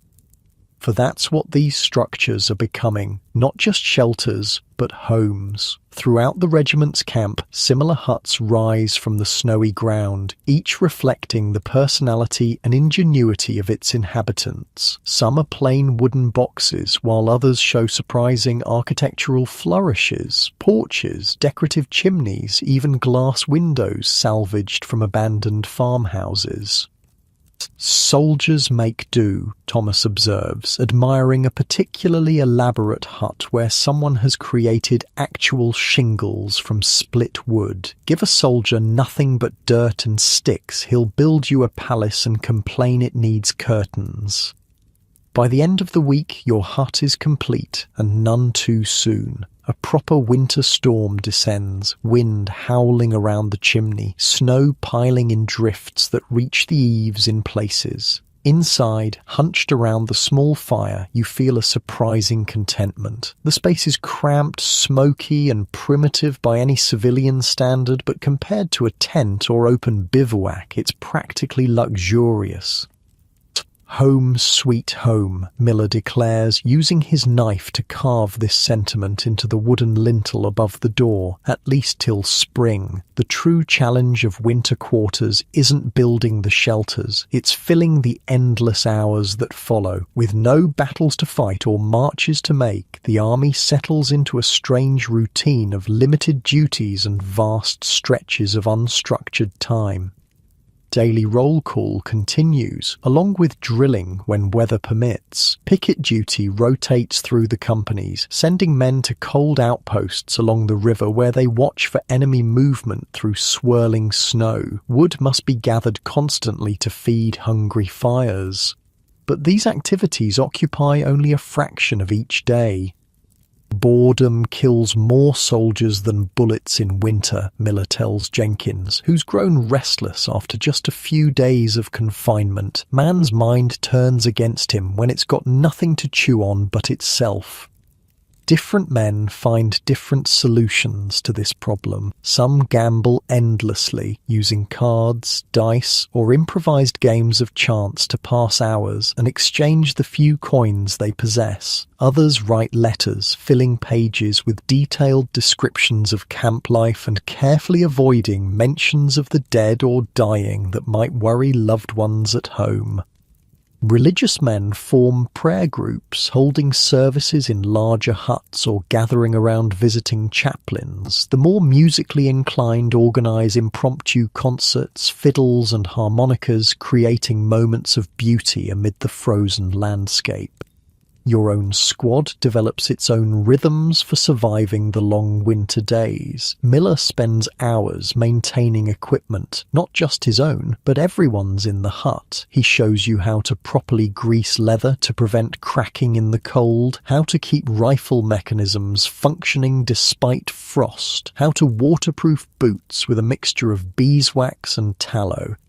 Thomas becomes the group's designated cook, transforming basic rations into something approaching actual meals through creative use of foraged ingredients and techniques learned from other soldiers. He masters the art of ash cakes, simple cornmeal dough baked directly in the coals, and creates a surprisingly tasty stew from salt pork, hardtack, and wild onions dug from beneath the snow. Jenkins, the youngest, serves as the hut's connection to camp gossip and news. Something about his eager, boyish face makes others share information with him, and he returns each day with stories and rumours from across the regiment. Some are obviously false, the war ending by Christmas, the Confederates surrendering en masse, but others contain kernels of truth that help you understand the larger strategic situation. Your own contribution becomes unexpected. You discover a talent for storytelling that helps fill the long evening hours. Having listened to veterans' tales and absorbed their rhythms, you can now spin these into narratives that capture the squad's attention. Some are true accounts of the battles you've witnessed. Others are borrowed from books you've read or stories you've heard, but all serve the crucial purpose of transporting minds beyond the confines of the small hut. Tell the one about the cavalry charge again, Jenkins requests, one particularly bitter night when wind makes the chimney smoke and cold seeps through every crack despite your best efforts at insulation. You oblige, describing a dramatic skirmish you witnessed during the fall campaign, embellishing certain details for effect but capturing the essential truth of men and horses moving like a single organism across an open field. The story serves multiple purposes, entertainment certainly, but also education for Jenkins, who has yet to see real combat, and a way for Thomas to process his own battlefield memories through the safer lens of someone else's words. Christmas arrives with little official recognition but much improvised celebration throughout camp. The company cooks produce a special meal, still salt pork and hardtack at its core, but supplemented with dried fruits, extra coffee, and even a small ration of whiskey, authorized by the colonel himself.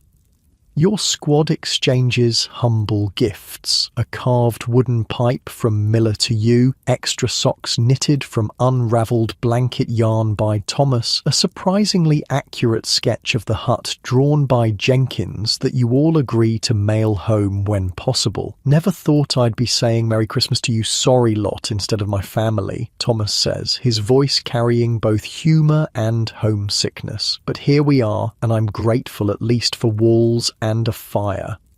It's a sentiment you all share, this strange brotherhood formed by shared hardship. The men in this hut aren't the family you would have chosen, but they've become essential to your survival in ways that transcend mere physical assistance.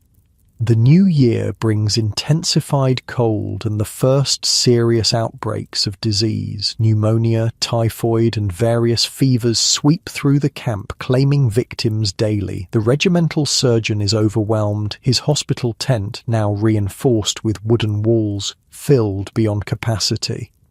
"Don't get sick if you can help it," Miller advises grimly after visiting a friend in the hospital. "More die from the cure than the disease in that place."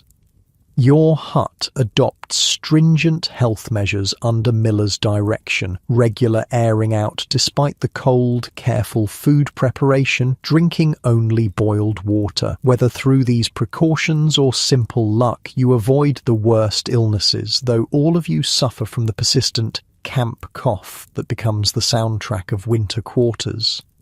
January brings another challenge: dwindling supplies. The frozen roads make wagon transport difficult, and rations are reduced to their most basic components. Coffee becomes a precious commodity, carefully hoarded and rebrewed until it's little more than brown water.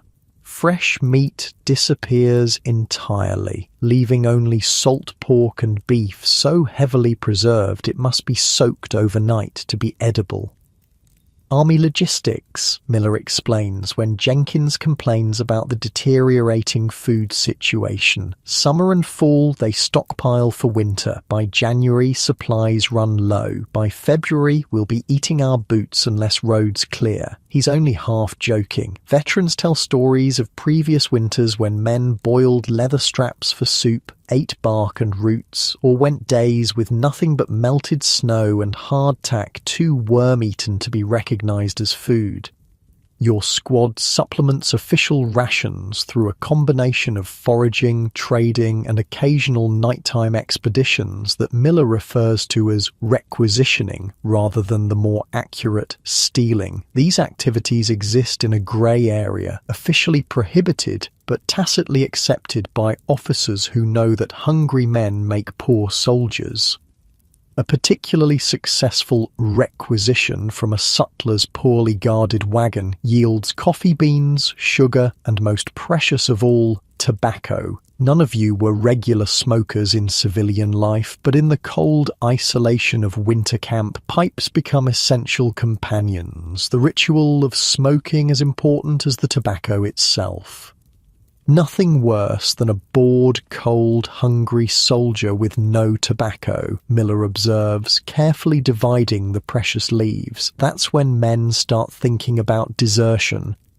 Desertion becomes a growing problem as winter deepens. Each morning at roll call, new names join the list of those who have disappeared in the night, choosing the uncertain risks of flight over the certain misery of camp. Most head north, hoping to lose themselves in cities or remote rural areas before attempting to reach home. Some succeed, but others are captured by roving cavalry patrols specifically tasked with retrieving deserters.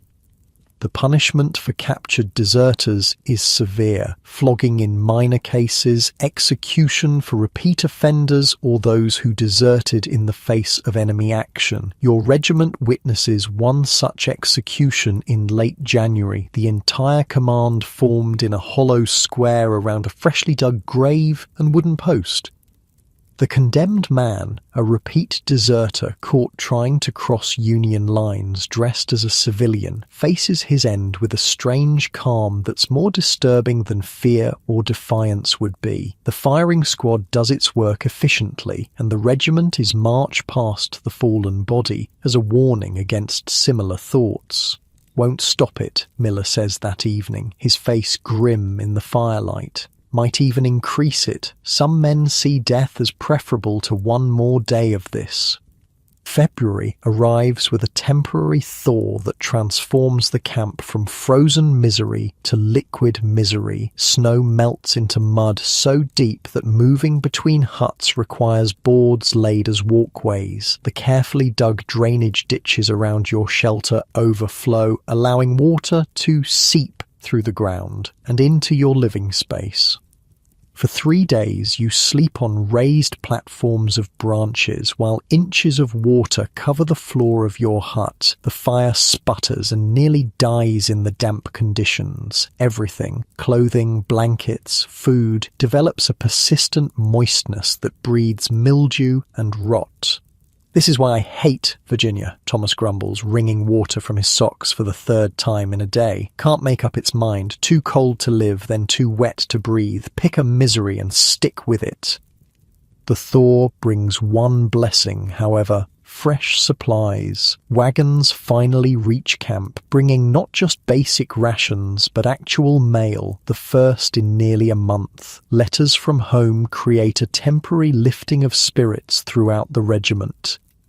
You receive 2 letters, one from family with news both mundane and precious, another surprisingly from a neighbour's daughter who writes with unexpected warmth about her hopes for your safe return. This second letter you read privately, multiple times, before carefully storing it in your breast pocket close to your heart.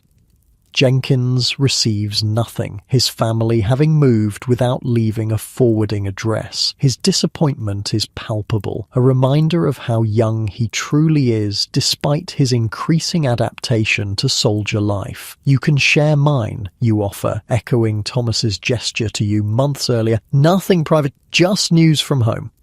The boy accepts gratefully, listening intently as you read selected passages about local events, crop conditions, community news. These mundane details of civilian life have taken on an almost mythical quality in the harsh reality of winter camp. Mid-February brings renewed cold and a fresh challenge: inspection by general officers touring winter encampments. With 3 days' notice, the regiment transforms itself from a collection of miserable, dishevelled survivors into something approximating a proper military unit. Uniforms are cleaned and mended as well as possible with limited supplies. Weapons are polished to parade ground perfection. The paths between huts are tidied, latrines freshly dug and covered, horse pickets reorganized. Most impressively, the men themselves undergo metamorphosis. Beards trimmed, hair cut, faces actually washed with precious heated water. All this work for some general to ride through, nod and leave, Thomas complains as he scrubs his muddy boots with snow. Man probably sleeps in a requisitioned mansion with a feather bed and hot meals. The inspection itself is surprisingly brief, a collection of mounted officers moving through camp at a trot, pausing occasionally to ask perfunctory questions before continuing their tour. The regiment stands at attention in the bitter cold for over an hour, only to be viewed for perhaps 5 minutes. "That's army life," Miller says as you return to your hut, stamping feeling back into frozen feet. Hurry up and wait, then hurry up some more for nothing. Late February brings rumours of coming action, Confederate movements across the river, Union forces repositioning, generals planning spring campaigns. The camp stirs with anticipation mixed with dread. Winter misery has a certain predictability that battle lacks. "Rather know I'm fighting cold than wonder if I'm catching a bullet tomorrow," Jenkins admits one evening, his young face serious in the firelight. The boy who arrived so eager for battle has been tempered by months of winter hardship. March arrives with warming temperatures and increasing military activity. Drilling resumes in earnest, no longer the basic manoeuvres of earlier months, but complex battalion and regimental movements designed for the coming campaign season. Equipment is inspected, repaired, replaced where possible. Ammunition is distributed, weapons test-fired and adjusted. The winter beard you've grown as protection against the cold must now be shaved off to allow proper fitting of your cartridge box strap. The simple hut that sheltered you through the worst months is cleaned, its few accumulated comforts distributed or abandoned. "Always feel strange, leaving winter quarters," Miller observes as you pack your knapsack, deciding what few personal items merit carrying into the coming campaign. Built yourself a home of sorts, now walking away from it.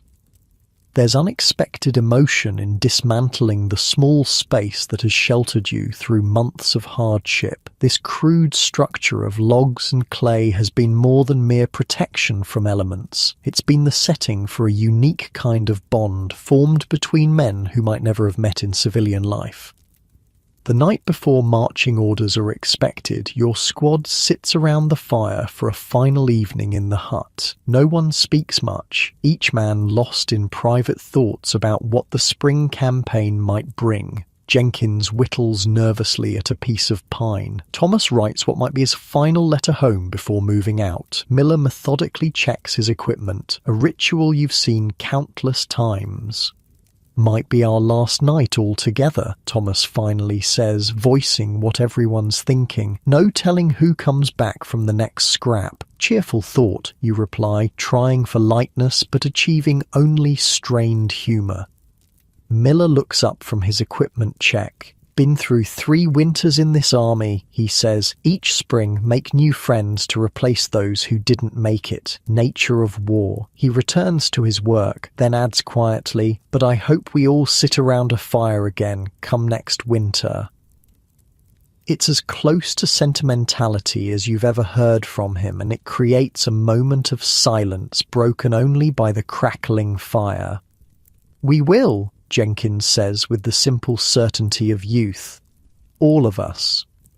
No one contradicts him, allowing the comforting fiction to stand. In this moment, on the edge of spring and renewed warfare, such hope seems a necessary shield against the reality waiting beyond the hut's door. The bugle sounds reveille before dawn, its notes carrying a different weight than the routine morning calls of winter. This is marching reveille, the signal that the winter pause has officially ended, that the business of war resumes in earnest.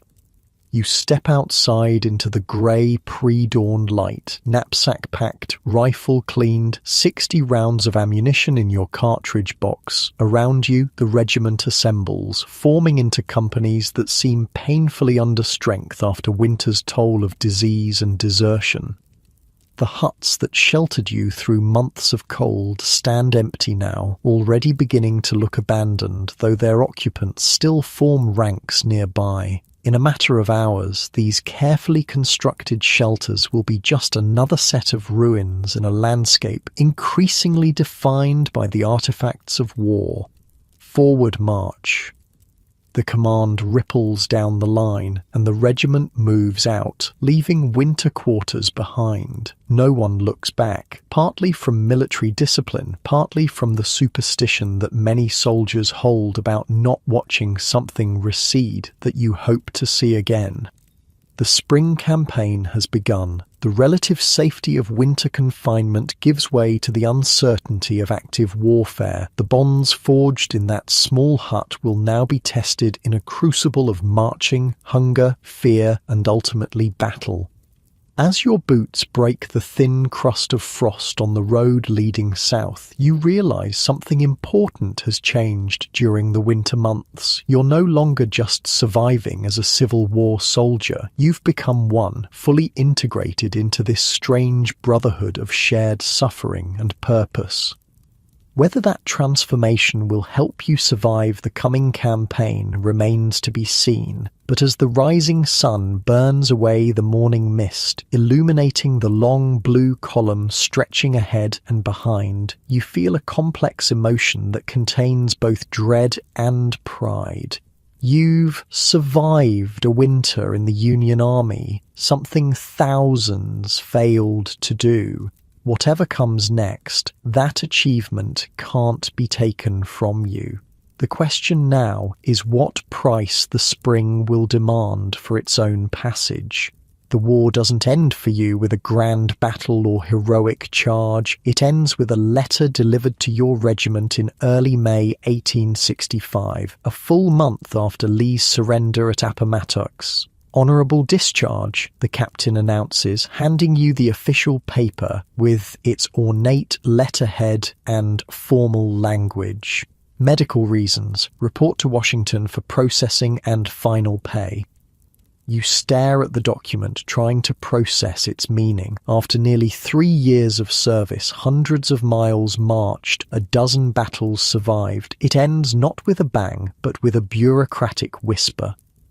The medical reason is clear enough. The lingering effects of a Minié ball that found your shoulder during the Petersburg campaign last winter. The wound wasn't immediately life-threatening, but it never properly healed, leaving your left arm weakened and prone to painful spasms. You're no longer fit for infantry service, the army surgeon decided. Time to go home.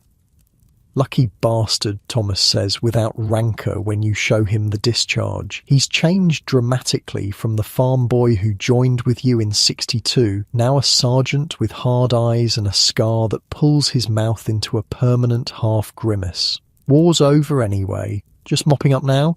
Miller is more philosophical. 3 years is enough for any man, he says, helping you pack your meagre possessions. You've done your part.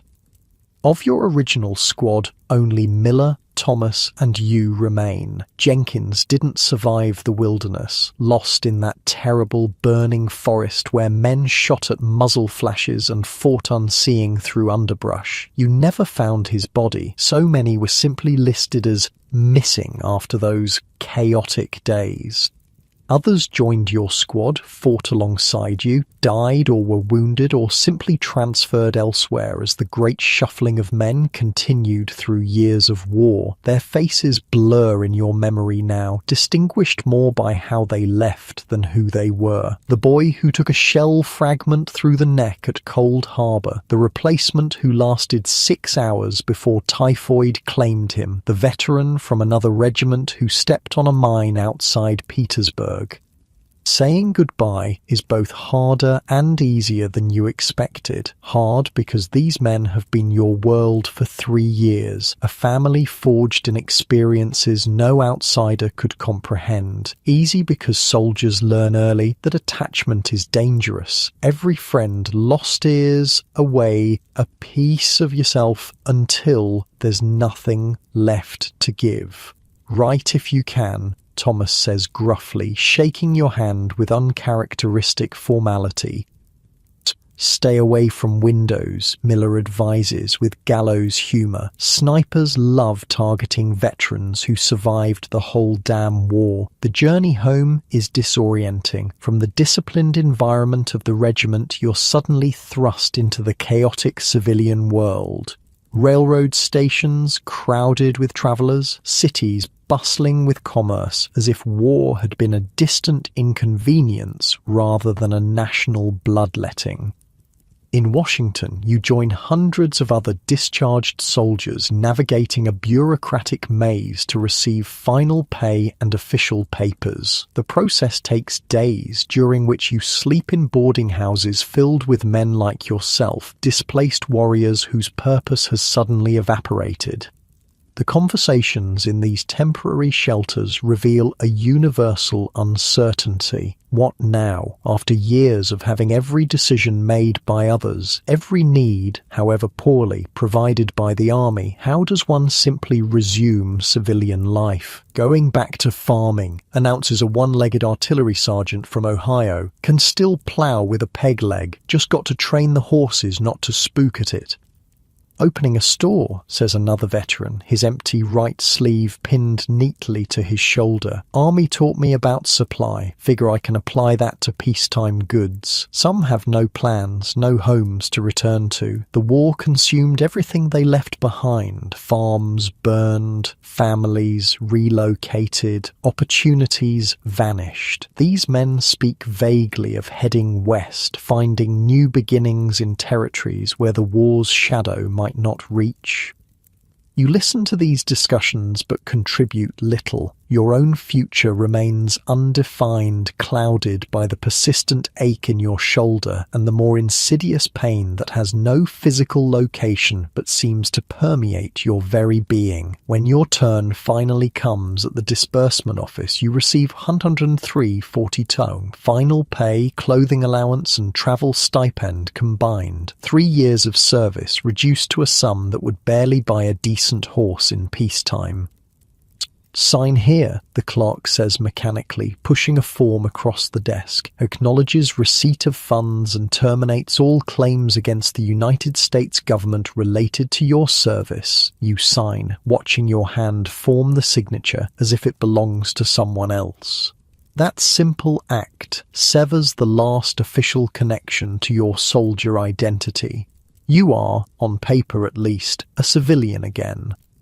The train journey home takes 3 days, passing through landscapes still bearing the scars of war, burned-out farmhouses, fields lying fallow, bridges hastily rebuilt after strategic destruction. At each stop, soldiers get on or off, some in uniform, others already in civilian clothes but betrayed by their military bearing or the haunted look common to veterans. You notice how civilian passengers react to your presence, some with gratitude or respect, others with unease, as if your proximity to violence might somehow be contagious. A well-dressed businessman changes seats rather than sit across from you, while a matron insists on giving you her basket of baked goods despite your polite refusal. They don't know what to make of us, observes an elderly veteran of both the Mexican and Civil Wars, seated beside you for one leg of the journey. Can't decide if we're heroes or killers or both. Truth is, we're just men who've seen things they can't imagine and hope they never will. The final miles to your hometown pass with increasing anxiety. 3 years have transformed not just you, but potentially everything and everyone you left behind. Letters home, while regular, conveyed only the most sanitized version of your experiences. How do you reconnect with people who knew the person you were, but cannot comprehend the person you've become? The train station is much as you remember it, though a new monument now stands nearby, a simple obelisk bearing the names of local men who didn't return. You scan it automatically, recognizing several names from your old neighborhood. No one meets you at the station. Your arrival date was uncertain, and telegrams are expensive. You shoulder your knapsack, the weight familiar after years of carrying much heavier loads, and begin the mile walk to your family's house. The town seems simultaneously unchanged and utterly different. Buildings stand where you remember them, but signs have changed. New construction has filled empty lots, and the people are engaged in normal activities that now seem alien to you. A woman hangs laundry without scanning the horizon for smoke. Children play without falling silent at approaching footsteps. Men argue over business matters as if such concerns are life and death. You pass the general store where you bought your first pocket knife, the church where you sat through interminable sermons, the school where you learned to read and write. Each landmark exists in double vision, what it was in your memory, what it is now in reality. People glance at you, some with recognition dawning in their eyes, others with the wary look reserved for strangers. Your uniform, worn for the journey home because you own no civilian clothes, marks you as a returning soldier. Several men nod respectfully. A former schoolmate starts to approach, then hesitates, perhaps noting the difference in your bearing or the hardness in your eyes. Your family's house appears around the bend in the road, the familiar two-story clapboard with its sagging porch and crooked chimney. Smoke rises from the kitchen, suggesting someone is home, preparing an ordinary meal on an ordinary day that is about to become extraordinary. For a moment, you consider continuing past, walking to the next town, the next state, anywhere but into the inevitable awkwardness of reunion. How do you explain to these people who love you that the person they remember no longer exists? How do you tell them about Miller and Thomas and Jenkins and all the others without revealing the horrors that bound you together? The decision is made for you when the door opens. Your mother emerges, shading her eyes against the afternoon sun, alerted perhaps by some sixth sense that her child approaches. She sees you, freezes for a heartbeat, then runs down the path with a cry that contains both joy and the release of years of fear. The embrace is both comforting and uncomfortable. Comforting in its genuine emotion, uncomfortable in the intimacy you've grown unaccustomed to after years in the masculine world of the army. You return it stiffly at first, then with increasing abandonment as something breaks inside you. "You're home," she says, pulling back to study your face with tear-filled eyes. "My boy is home." Boy. The word strikes a discordant note. You haven't been a boy since watching Jenkins bleed out in the wilderness, calling for his mother with his last breath, but you nod, unwilling to correct her in this moment of reunion. The next hours pass in a blur of emotions and introductions. Your father, greyer and more stooped than you remember, pumping your hand with fierce pride. Your younger siblings, some barely recognizable after 3 years of growth, alternately shy and exuberantly curious about your experiences. Neighbors arriving with food and questions and tearful gratitude for your service. Through it all, you maintain the facade they need, the returning hero, sobered by war but essentially unchanged. You answer questions selectively, focusing on the camaraderie and patriotism, omitting the terror and brutality. You accept their gratitude gracefully, though inside, you question what exactly you accomplished that deserves such thanks. That night, given your old bedroom now shared with a younger brother who watches you with undisguised hero worship, sleep eludes you. The bed is too soft after years of ground or wooden bunks. The silence is too complete without the sounds of men coughing, shifting, occasionally crying out from nightmares. The safety is too absolute without the need to maintain constant vigilance. Around midnight, you quietly dress and go outside, seeking comfort in the open air. The stars overhead are the same ones you watched from picket duty, from forced marches, from battlefield bivouacs where the wounded moaned through the night. At least these constants remain, bridging your soldier life and whatever comes next. Couldn't sleep either, huh? The voice startles you. You've grown unaccustomed to being approached without noticing. Turning, you see an older man sitting on a nearby fence, smoking a pipe. Something in his posture signals a fellow veteran before he even speaks further. "Mexican War," he says, confirming your suspicion. "Came home in 48, couldn't sleep indoors for a month." "How long?" you ask, the question encompassing far more than just the sleeping difficulty. He considers this, tapping his pipe against the fence post. The dreams, few years, the memories, never go away completely. The feeling of not belonging here anymore, that fades, mostly. You build a new life around the hole inside you. His frankness is refreshing after hours of well-meaning civilian platitudes. You join him at the fence, accepting when he offers his tobacco pouch. Town looks at us like we're either heroes or madmen, he continues. Truth is somewhere in the middle. We've seen the worst of what men can do, and sometimes we did it ourselves. Can't expect to come back unchanged. My mother keeps calling me her boy, you say, voicing the discomfort that's been building since your return. The man chuckles without humour. My wife did the same. Had to tell her straight out. The boy she married died at Buena Vista. Took time, but she came to know the man who came back instead. You talk through the night, this stranger who isn't a stranger providing the one thing your loving family cannot. Understanding born of similar experience. As dawn approaches, he offers practical advice about navigating civilian life, dealing with unexpected memories, finding purpose after war's cruel clarity. Join the Grand Army of the Republic when they form a local post, he suggests. Being with other veterans helps. Civilians mean well, but they don't understand. The next weeks establish patterns that will define your immediate future. Days are spent helping with the family business, relearning civilian skills, enduring well-intentioned inquiries about your adventures. Nights often find you awake, sometimes walking until exhaustion forces sleep, sometimes writing letters to Thomas and Miller that contain truths you cannot share with those around you.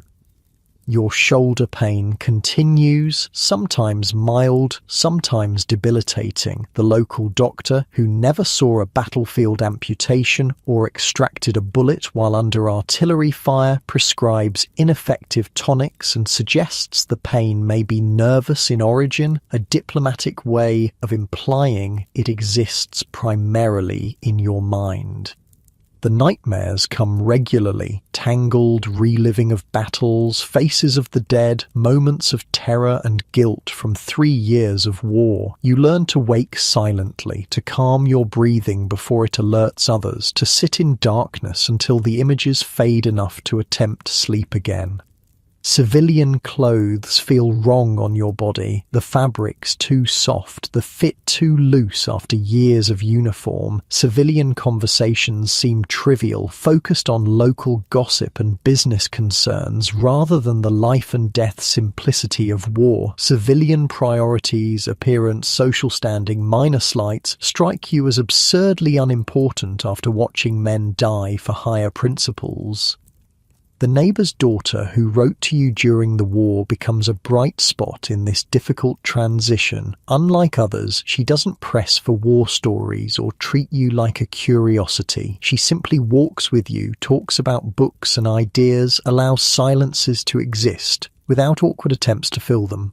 "You don't have to pretend with me," she says during one such walk. "I don't expect you to be who you were before." "How can you know who I was before?" you ask, genuinely curious. "We barely spoke then," she smiles. "I watched you more than you realized, but that's not what I mean. No one comes through something like that unchanged. I'd be worried if you seemed exactly the same." This acceptance of your transformed self without expectation of explanation or performance creates a space where healing becomes possible. Not the complete erasure of war's effects, but the gradual integration of soldier and civilian identities into something new and sustainable. Summer passes into fall, and with the changing leaves comes news from your former comrades. A letter from Thomas describes the regiment's final operations and his own plans to head west rather than return to his family's farm. "Too many ghosts in Ohio," he writes. "Need open country, where a man isn't reminded of what he's lost with every familiar view." Miller's letter is briefer, but more immediately concerning. He's in a veteran's home in Hartford, his old war wounds having finally overcome his remarkable constitution. Between the lines, you read his deteriorating condition and growing isolation. "You should go to him," the neighbour's daughter says when you share this news. "He was your brother in ways I'll never understand." The journey to Hartford takes 2 days, trains once again carrying you through landscapes that still bear war's scars, though nature has begun the slow work of reclamation. The veterans' home proves to be a former mansion, repurposed to house the human wreckage of the nation's great conflict. Miller occupies a small room shared with another veteran. His appearance shocks you, the once sturdy frame now gaunt, the weathered face grey with pain, but his eyes light with genuine pleasure at your arrival. "Didn't expect you'd come," he says, voice weaker but still carrying that sardonic tone you remember. "Long way to travel for a dying man." "You survived the peninsula, Gettysburg, and the wilderness," you reply, falling easily into the bantering tone that served as affection between soldiers. "Pretty sure you'll outlive us all out of sheer stubbornness." His laugh turns into a cough, but the moment achieves what you intended, a reconnection to the bond formed through shared hardship. For 3 days, you sit with him, sometimes talking about wartime experiences now safely in the past, sometimes simply providing the companionship that needs no words. On the 3rd night, he asks you to help him outside, wanting to see the stars one more time. You support his frail body to a garden bench where he sits gazing upward with an expression of peace you rarely saw during the war. "Funny thing," he says after a long silence. "Spent 3 years trying not to die. Now I'm almost looking forward to it. So tired of fighting, you know." You do know, though your own battle is different, not against physical deterioration, but against the memories and habits that make civilian life so challenging. "Wanted to tell you something," Miller continues, his voice stronger as if drawing on reserved energy for important words. "You were a good soldier. Not at first. You were green as grass when you showed up. But you learned, kept your head when others lost theirs, looked after your squad.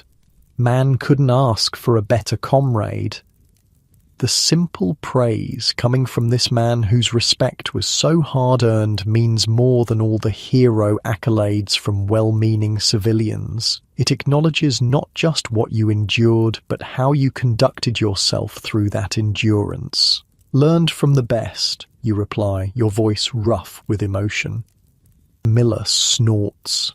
"Learned despite the best, more like. Made plenty of mistakes myself." He falls silent, then adds, "Just one thing I want you to remember after I'm gone. We survived, not just the war. Anyone with luck can do that. We survived with our humanity intact, saw the worst men can do and didn't become the worst ourselves. That's the real victory. You understand?" You nod, understanding completely.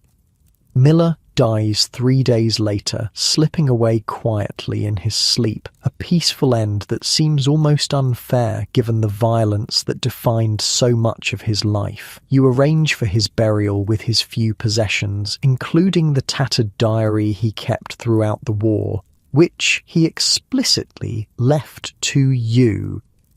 The journey home feels different, a closing of one chapter, the beginning of another. Reading Miller's diary on the train reveals a man more thoughtful, more troubled, and ultimately more hopeful than the stoic exterior he presented to the world. His final entries speak not of battlefield glory, but of his desire for the nation to heal, for the sacrifices to mean something beyond victory or defeat. Returning to your hometown, you find it transformed by autumn, harvest underway, preparations for winter beginning, the rhythms of civilian life continuing as they have for generations before the war and will for generations after. These cycles that once seemed trivial now appear as the very foundation of what you fought to preserve. The neighbour's daughter, Catherine is her name, though somehow you've thought of her primarily by her relationship to you, meets you at the station, something in her face suggesting a decision has been made during your absence. "I've been thinking," she says as you walk together through fallen leaves, "about us, about the future. "Have you now?" you respond, a lightness in your tone that would have been impossible months earlier. "Life's too short for hesitation," she continues. "We've both seen enough to know that, so I'm asking, would you consider building a life together? Not the life either of us might have had without the war, but something new, something that acknowledges what's happened but isn't defined by it?"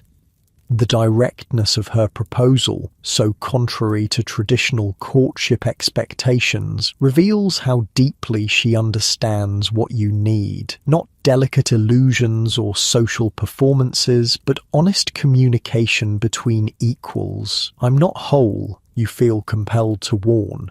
"Parts of me are still out there, buried in Virginia and Pennsylvania. The nightmares might never completely stop." "No one comes through life unscathed," she replies. "My scars are different from yours, but they exist. I'm not asking for perfection, just partnership." Winter arrives with its crystalline beauty and isolated evenings, so different from the miserable winters of Campaign, yet carrying echoes in the way frost forms on window panes or wind moans around chimney corners. You find work that accommodates your injured shoulder. Begin courting Catherine with her parents' cautious blessing and establish a new routine that incorporates rather than denies your wartime experiences. The nightmares continue, but with decreasing frequency. You still wake sometimes in the grip of terror, momentarily confused about where and when you exist, but recovery comes quicker now, the return to present reality more immediate. An unexpected letter arrives in January, Thomas writing from Nebraska Territory where he's found work with a surveying company. His words carry a tentative optimism, a sense of possibilities that transcend the destruction you both witnessed. "Wide country out here," he writes, "room to breathe, room to forget, maybe even room to build something new." Spring brings two significant developments. First, a local chapter of the Grand Army of the Republic forms, creating a community of veterans who understand the unique challenges of reintegration. Second, you and Catherine announce your engagement, planning a simple ceremony for early summer. The GAR meetings become an essential part of your healing process. Among fellow veterans, you can speak truths that civilian ears cannot bear. The shared experiences, both traumatic and transcendent, create bonds that require no explanation. Together, you navigate the complex territory between honoring your service and moving beyond it, between remembering the dead and living fully among the living. Your wedding day dawns clear and warm, the kind of perfect June morning that seems to validate the possibility of new beginnings. The ceremony itself is brief, attended by family and close friends, including several veterans who stand with uncomfortable formality in rarely worn suits. Catherine's vows include a line that brings unexpected tears to your eyes. "I promise to love both the man you were before the war, the man you became during it, and the man you are still becoming after it." The reception that follows has moments of genuine joy, intermixed with inevitable awkwardness as civilian and military worlds attempt integration. You find yourself instinctively grouping guests into categories, those who served and those who didn't, before consciously breaking this pattern, moving between groups, building bridges. Late in the evening, you step outside for a moment of quiet, gazing at stars that have witnessed every human conflict yet continue their indifferent journey across the heavens. Catherine joins you, her hand finding yours in the darkness. "Happy?" she asks simply. The question deserves honest consideration. Happiness as you once understood it, the uncomplicated emotion of pre-war youth, no longer exists for you. What has replaced it is something more complex, moments of joy emerging from a background of hard-earned wisdom, appreciation deepened by knowledge of alternatives, peace made meaningful by memories of its absence. "Yes," you answer finally. "Not the way I once would have defined it, but yes." She nods, understanding as she so often does what remains unspoken. "Did you ever think, during the worst of it, that you'd be standing here someday?" she asks. "That survival was possible?" The question brings memories flooding back, the miserable winter quarters, the terror of battle lines forming, the endless marches through dust and mud, the comrades lost to bullets and disease. Miller's face appears most vividly, his weathered features set in that characteristic expression of sardonic endurance.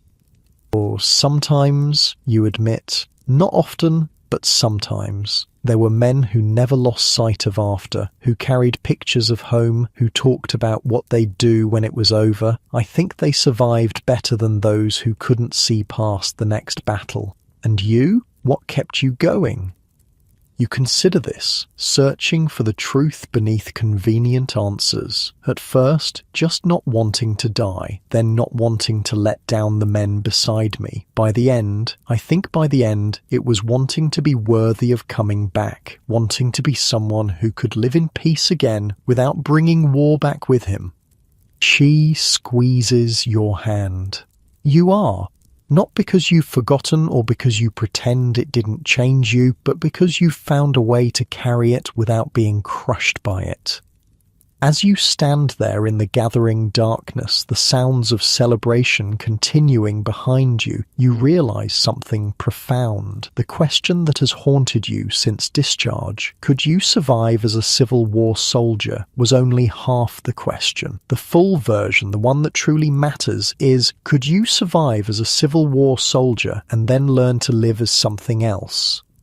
The answer, you now understand, is yes. Not easily, not perfectly, not without scars both visible and hidden, but yes, survival extends beyond the battlefield, beyond the hospital, beyond the moment of discharge. It encompasses this harder, quieter struggle to reconcile what was with what is, to build something meaningful from experiences that threatened to destroy everything meaningful. Miller's words return to you. We survived with our humanity intact. That's the real victory. Looking at the woman beside you, at the life stretching before you, at the hard-won wisdom that now informs your understanding of both joy and suffering, you silently acknowledge the truth of his statement. The greatest victory was never about armies or flags or territory. It was about returning, not unchanged, but undefeated in spirit, to build rather than destroy, to love rather than hate, to live fully in peace after seeing the worst of war. "Come back inside," Catherine says softly. "There are people waiting for us." You follow her toward the light and sound of celebration, leaving the battlefield memories in the darkness where they belong, not forgotten, never forgotten, but no longer controlling the path ahead. For the first time since your discharge, perhaps the first time since your enlistment, you feel not just like a survivor, but like someone who might genuinely thrive in this hard-won peace.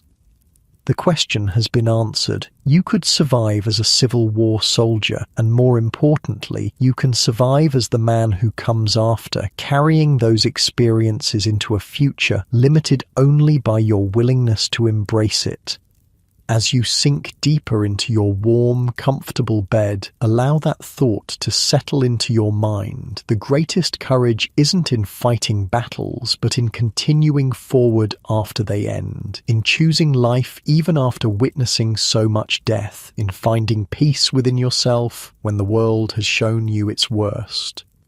Sleep now, knowing that survival, true survival, is always possible, even after the darkest experiences. The human spirit has an extraordinary capacity to endure, to heal, and ultimately to transform suffering into wisdom that makes life not just bearable, but beautiful.